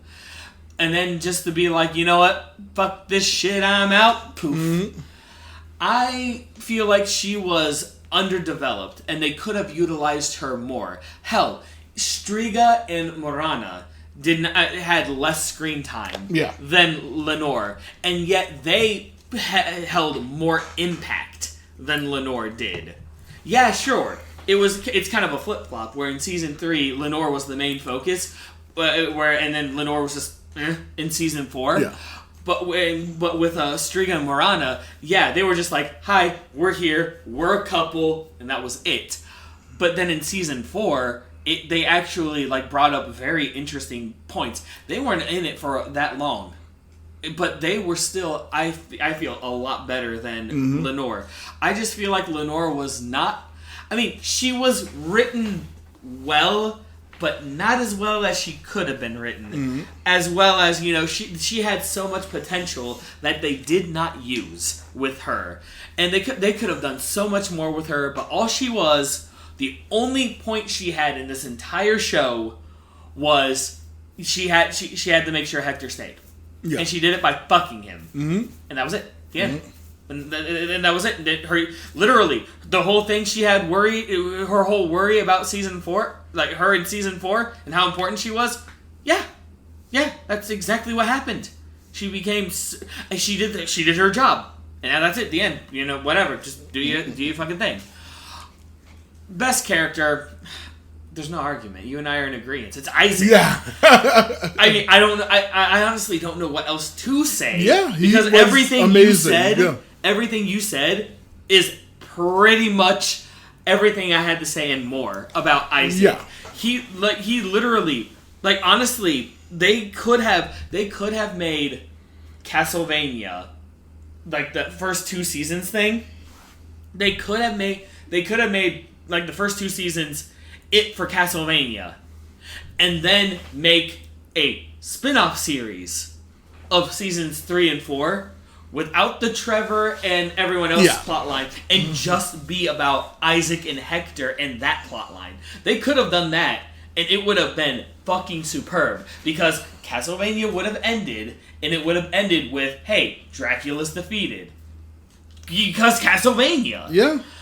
And then they could have done a short spin-off, where it was Isaac and Hector. Yeah, maybe it's Saint Germain's plotline. Oh, well, I think they could have, if Saint Germain doing all stuff he did in the town, meeting Sala, investigating the thing, and have him either fight or defeat the giant monster in the basement. That would have just been their whole game. The trio's game would have been perfect of those plot lines. Okay, no, you're right. Because also, season 2, it could have gone into season 3 at least. Yeah. Where Saint Germain wanted Sypha and Trevor's help, Sypha and Trevor's help to do the whole portal thing. No, I'm saying if you got rid of Trevor and Sypha. Well, and it was just I feel like they were needed. They were needed to help because they're just muscled pretty much for him. If he got friendly with the judge and it was just him and the judge versus Sala, but here's the thing. Fine. Saint Germain is not a fighter. Yeah, he's not. The judge. You saw how well the judge and his men did against those demons. Yeah. Unfortunately for you, they would have needed Trevor and Sypha to at least be muscle so that they could have gotten in. Besides, Sypha knows magic. They were using alchemy. Yeah. So yeah, they that was needed at least. So you're right. They could have gone up to season 3 without the Hector Isaac plot point and made that Castlevania, where the spin-off series was after season 2. That's where the spin-off begins, with this other plot point with Hector and Isaac and everyone else. Yeah. And that would have ran well, in my opinion. But they did what they did, and Isaac was fucking awesome. Isaac was the best. Yeah. We both have our differences about the worst. Mm-hmm.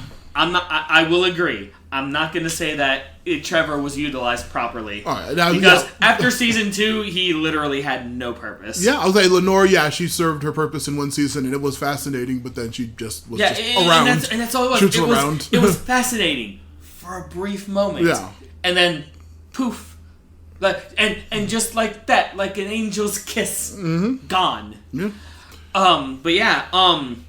And we already talked about plot points because we fucking know that Isaac of course. was the best.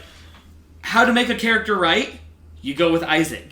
I would say Trevor because he's the main character. No, I wouldn't. No, I would say Isaac because he started off as Dracula's lackey. Yeah, and then they gave him 2 more seasons to build him up, to actually give him Dracula, just tossed me aside. It may have been to protect me. I don't know. What the hell am I going to do now? And he twisted from, I fucking hate everyone, to, okay, maybe some people are bad, to, okay, I can actually see now that I'm actually, the whole Islamic magic thing you were saying, I'm doing the great Prophet Muhammad's work. Yeah. And now how can I help these people? Exactly. And the night creatures can be helped, kind of. And so, yeah. And they're not tools. Yeah. Like we thought. They're actually, living, breathing creatures that actually have brains of their own. Yeah. So why not human. So why not just have them live and have a second chance? Yeah. I love that. And see, if only they gave that much love to all of the other characters. Yeah, they could have. But helped. They did what they did, and it was still a fantastic series. Yeah. It's still very much enjoyable. Yeah, I'll say, final thoughts. I absolutely loved this series, and I'm glad I finally went back to watch it. Like I said, I only saw the first season, and I think I saw part of the second, and I never went back to the series. And when I heard about the third, I heard about the fourth, and I was just like, yeah, whatever. I'm not really, who cares? I'm not interested. I have other things to watch. Now watching it for this, I am very glad I watched it. I thought it was very fucking enjoyable. Yeah, it was a fun time. I watched the first 2 seasons. Well, I'll just say the first season because season 1 was only 4 episodes. And, it was pretty much a movie. It was pretty much an introductory movie. OVA, OVA, yeah. So I mean, I saw those with Chris. Yeah. And then season 3 and 4, I watched as they came out, and oh my goodness, season 3 at first. That's another question we'll have to get into. Oh, yeah. But, with here, I'll just do it right now. Which season was your favorite and which one was the worst? I'll say we could just rank them. Yeah. For me, I'm gonna say season 1, as in seasons 1 and 2, because, like you said, first one was just an OVA, and the second one was they're pretty much together in the same story. Honestly, I would say that season... And unlike Legend of Korra, I'm not saying I hate any of these seasons, because all 3 of these seasons were good. We hated season 2 of Korra, so it was just not as good as the rest of it. Dude, we hated season 2 of Korra. They literally did not need it. Yeah, well. But anyway, I would say, to me at least, the weakest season was season 3. Don't get me wrong. I mean, first off, it was the aftermath of Dracula and what that meant for everyone else. Yeah, it was pretty much But Trevor and Sypha's story was kind of, meh at best. Saint Germain tried to bring it up by being, the charlatan. Like, haha, I'm the greatest man alive. But in reality, I have a as Matt and Ed would like to put it, dark past. But it's just like, yay, hey, name's Carmilla. I have sisters. I have this thing right here, points at Hector. Yeah. Lenore, take it over. Yeah. And so I feel like it was the weakest. Not saying it was bad, again, but it was the weakest one. Then the second one, the second one was season 1. Season 1? Don't get me wrong. It was really good. It's great. It is nostalgic for me and everything. It is super nostalgic for me. And it's because of that why I'm putting it on number 2. Because I could easily have said this is number 1 because it's as Castlevania as Castlevania gets. And don't get me wrong, it's an amazing series. Like watching season 1 and 2 together, like getting the character introductions and then like seeing all of that, seeing Dracula die and everything was spectacular. Nostalgia kicked in all the time, and I was just super happy with it. But Season 4, by far, is the greatest. Now, Season 3 had one good thing going for it that you and I can agree on. Yeah. Isaac. Yeah. Season 3, it was awesome was when it was building up. That's when his character was building up. But even so, it was just like a lot of Season 3 was slow-paced. Season 4 is the best because every story pushes the main trio of Castlevania over. All of the good main story arcs got wrapped up exactly how they should have. Yeah, absolutely. Carmilla needed to die in a fucking blaze of glory like she did. Lenore needed to learn that she was actually a little bit out of her league with a wizard. Yeah.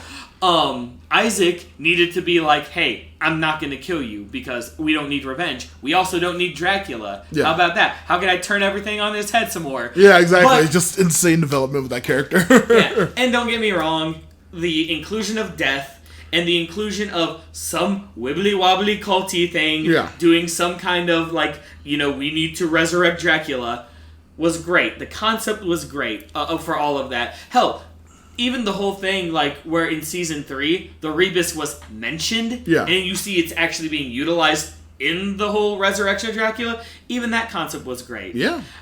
But, once again, death was too silly for me. I mean, we've seen silly main bad guys, a.k.a., like, Over the Garden Wall. Oh, The Beast is kind of silly because he runs around the forest and fucking sings opera. Yeah. But he was still a fucking menace because he was only mentioned through rumors throughout the entire series, and when you saw him, he didn't even do much. He only spoke. He didn't even do anything menacing. Very intimidating. He just talked. And he did have like a moment where he like actually like did get all scary and stuff towards the end, but it was the build up and it paid off because that's the kind of villain he is. Yeah. Death is supposed to be pseudo-elegant servant of Dracula who will do anything for Dracula to come back. Yeah, I was gonna say, compared to the Arankar that I showed you, he was just like bored and disinterested in everything happening around him, and that's why he was so like fascinating. He was just like literally just like chilled out, just like he's like just sitting there like whatever, come towards me, and then he come towards me and he died. And he's just like, yeah, that's what I thought was gonna happen. He's completely uninterested, but he's also like an incredibly powerful being of just pure death that's completely over everything around him and just absorbing what he can. And just question about that character. Yeah. What happens when someone gets close to him and they don't die? How does he act? No one survived. But he's, like I said, there's still, he gets defeated by Soifan, one of my favorite people from Bleach, because her Bankai is just a literal nuclear missile. But it does end up like, being a because nothing says shonen like literally dropping a nuke. That's all. Like, I don't know if I can go into a whole Bleach tangent. Her whole thing that she's a stealthy assassin and she hates using it because she's a stealth assassin. It's an awful thing to use. But she's like she uses it on him, so she's able to partially harm him even a little bit. But it's like no one's able to defeat him, but there are still Arankar above him. There's several above him still that are stronger. But he's still like so uninterested and so powerful. They just like whatever, even try. I don't give a shit. And see, and it's just like this death was very goofy and like was defeated in a very MacGuffin-y, sudden way, and he didn't really fight too much. They didn't give him enough build-up. Yeah. Yes, him not being a Grim Reaper, of the River Styx, blah blah blah, yada yada yada. Yeah. Him being just a primordial being that literally drank death as if it were blood for vampires. That concept was great. Absolutely, I love that explanation. But they didn't utilize it that well. Yeah. Also, he was only around for one episode technically. Yeah. Yeah. He was. No, you're right. He was. He showed up because and everyone else was in one episode. Because everything else was, I'm the weird woody hooded lady. Yeah. And every other episode was, oh, fuck you, I'm Bonnie. Yeah. It wasn't death. Yeah, and it was only around for one episode. He had a couple of weird. I'm pretty sure like every single line that he had, he said "fucking," like you said. Yeah. But then and then he was defeated with that weird MacGuffin knife that was never explained. Right. So you can push those three. So once again the main hero trio was the weakest because kind of like the thing I told you about with the whole like sidebar series and stuff like that. After season 2, or in this case, I'm just gonna say season 1. After Dracula died, the main 3 did not need to be in. Absolutely. At all. But hey, I spoke till I was almost red in the face. What about your rankings? I literally the exact same thing. 3, 1, 2, 4 because it's the fucking best. I think that's the best order. I didn't hate 3. Also, we completely forgot because we both forgot about fucking Alucard's plotline, which I was surprised didn't go anywhere in season 3. Oh, you mean with the the also, I was looking up on my phone. I was like, what the fuck? And I heard when I was watching a breakdown of all it was an analysis of all the cover art for all the Castlevania games. I saw one that was like they kept mentioning one that maybe takes place in Japan. And I'm just like, that's when I saw those two twins from Japan. I was like, oh, is this? I think it was Dawn of Sorrow. Aria and Dawn of Sorrow, both of them take place in Japan. Yeah, so was it like there's no official evidence that they're in Japan, but it's like supposedly pretty much obvious. Dude, okay. Yeah. First off, we're gonna put this to bed right now. Yeah. Yeah, trivia for you that you already know the answers to. Yeah. What were the two kids' names? Suki and Tama. Taka and Sumi. See, I got it wrong every time we said it too. Every single time you've always fucked up it's their impossible. Names. Secondly, there's 4 kanji, I cannot get them right. Yeah. who was the big vampire lady? Cho. Yeah. Third, most importantly, when you saw their flashbacks. Yeah. Where did it take place? Japan. Yeah. Okay. And it was a beautiful there's sequence. No evidence that's in Japan. No, not them. That Dawn of Sorrow and Aria of Sorrow. Oh, Dawn of... Okay. I never played them, so I have no clue. I'll put these to bed. Yeah. Aria of Sorrow and Dawn of Sorrow take place in Japan. Aria of Sorrow, you go from Japan, watching watching a solar eclipse, and because Dracula's castle was literally sealed in the eclipse. Once the solar eclipse happens, they get teleported to Dracula's castle. Dawn of Sorrow probably takes place somewhere else, but your character's name is Soma Cruz.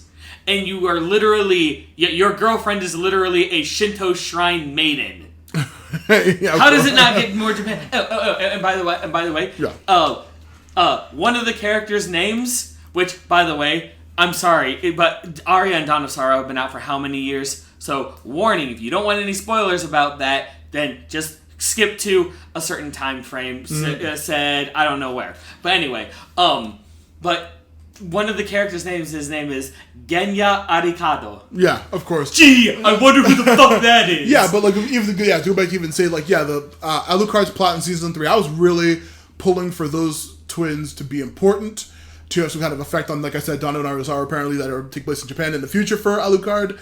I would have loved for any aspect of that to matter or be important, but then they just betrayed him in the end, and he killed them, and then they were gone. And that whole plot line was pretty much a waste to keep him in the castle. He didn't learn anything. He was stuck in his ways. Unlike Isaac, who in that same season was just like, fuck humans, met a nice human, hey, maybe they're not so bad. Met a bad human, oh man, fuck humans. Met a nice human, oh, maybe humans aren't so bad. And, he was on a whole roller coaster of changing that, and then he goes on to progress more. Alucard, that whole season was a waste. Those two really cool, interesting characters with interesting backstory, interesting design, interesting motivations, just bam, wasted, who cares, it was nothing. And then, season 1 was an OVA, which was very beautiful, but whatever. It introduced the main cast, pretty much. And then 2 was great because it was, like the most Castlevania thing possible. 4 was fucking amazing, and I loved it. We already went over why it's the best. Oh, yeah. But yeah, it was great, and I'm very much enjoyed the series, and it was awesome. I'm glad. Great choice. And actually, I cannot wait until, the next one comes out. Because I want to see how well they do Richter, or how bad they do Richter. I don't know. I'm curious, yeah. Yeah, I am too. But now, Matt. And actually, no. Not to Matt. I'm going to ignore Matt, and I'm going to go to the viewers. So, I'm going to say the most unpopular opinion ever. And by that, I mean it's probably split 50-50 with the entire internet culture. So, take it how you will. I am not a fan of Fortnite. How dare you? I am not a fan of Fortnite. How dare you? It's the best. So, Matt, I'm going to say even more unpopular things about Fortnite. Okay. Because I think Fortnite is just like any first-person shooter, where it's about a bunch of prepubescent teens saying, haha, your mom jokes, while saying 1v1 me scrub, and having absolutely no good content whatsoever. What if we took that and made it for adults? You'd have League of Legends, my friends. And yes, I'm not a fan of League of Legends. Now, Matt already knows this, because I asked Matt, I said, hey Matt, am I going to steal something from you, or am I going to steal something from you? Yep. And he told me, you know what, you're going to steal something from me. Good. This man, right here, has been... Okay, he hasn't actually been doing this, but I need a dramatic effect kind of thing. This man has been hounding me. Absolutely. Hounding me, saying, hey, when are you going to watch Arcane? When Arcane?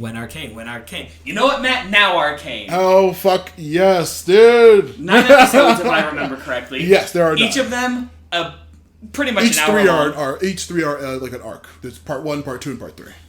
But I'm saying each episode is like about an hour long. Absolutely. We'll probably separate them into 3 episodes because, like you said, there's 3 parts. Yeah. But I am going to say this right now. Unlike Legend of Korra, unlike Young Justice, unlike She-Ra, unlike Castlevania, where all 4 of them I went in hearing high praise and me having very good expectations because I was very interested in them. I am going into this show not positive. I will say that right now because I am not a fan of League of Legends, and I know that it has nothing to do with the game except for the character names, except for the characters. But I am still not going to go in with high expectations. Okay. So, this 3-part, the next series, which is going to be a 3-parter, with episodes, let's be real, episodes probably as long as this one right now. Probably longer. Probably longer. We will. I will go in. I will go in not positive, but I will go in trying not to be negative. Yeah. I'll be open-minded about it because you like League of Legends. I don't like League of Legends. You like Fortnite, and I say, kid. Yeah, I've never played a single Castlevania game, and I managed to enjoy this. Yeah, well, but with good reason because it was good. Oh well. Now, hold on. I'm not. That wasn't a jab. What I'm saying is you went in thinking that it was going to be good, and it was good. I'm going to go in blind to this because I've only heard people talk about it, but I'm going to go into this saying, okay, don't think of the video games. Because that's really the main killer for me is the video games and the hype and the toxicity of the community of that. Of course. So I'm going to go into this show as if it were, a separate bit of media. A fucking show. Of course. So I will do that and I will I will not just hate it just for hating's sake or anything like that. I'll go in and I'll watch it and I'll be like, you know what? And then I'll have my own opinion, and it will be unbiased. Because that's the only way I can go into this, because I don't want to be the guy who just walks in saying, this is going to be fucking stupid. And then just because I think that, it'd be like, yeah, this is just dumb. No, I'm not going to do that. I'm going to go in, clear-minded, open-minded, take it as a different media than the video game. But yes, this series is done, and I know... Once again, I'm sorry, Matt, but I chose another short one. Oh yeah. But this one, I wanted to try something different. I could have done like the other ones. one that either A, I was interested in, or B, I already knew and liked. Okay, yeah. But this one is different Trying because... something new. Yeah, That's exactly. absolutely. I want to try something different, something new. I want to broaden my horizons, and who knows, maybe by the end of it, I'll be like, holy shit, I can see why everyone likes it, and I love it. Yeah. Or I can be like, I get it, but it's not for me. I don't even know. I seriously don't even know. Well, we'll see how that turns out soon. But speaking of soonish, I'm working on something in the shadows, but I still have a few things to get straightened out with life things before I can have these in motion. You, on the other hand, have probably the exact same things. Yeah, the exact same plugs. Well, yeah, pretty much. Forgotten Minotaur King, the book. Buy it now on Amazon. Forgotten Minotaur King, the podcast. Listen to it on YouTube, and hopefully I'm going to get some RSS feeds back up. You can listen to them on actual podcast apps and shit soon. Then, of course, freaking Action Toon Bros you're already listening to. Go back, listen to the back episodes. Give us ratings on those apps of choice.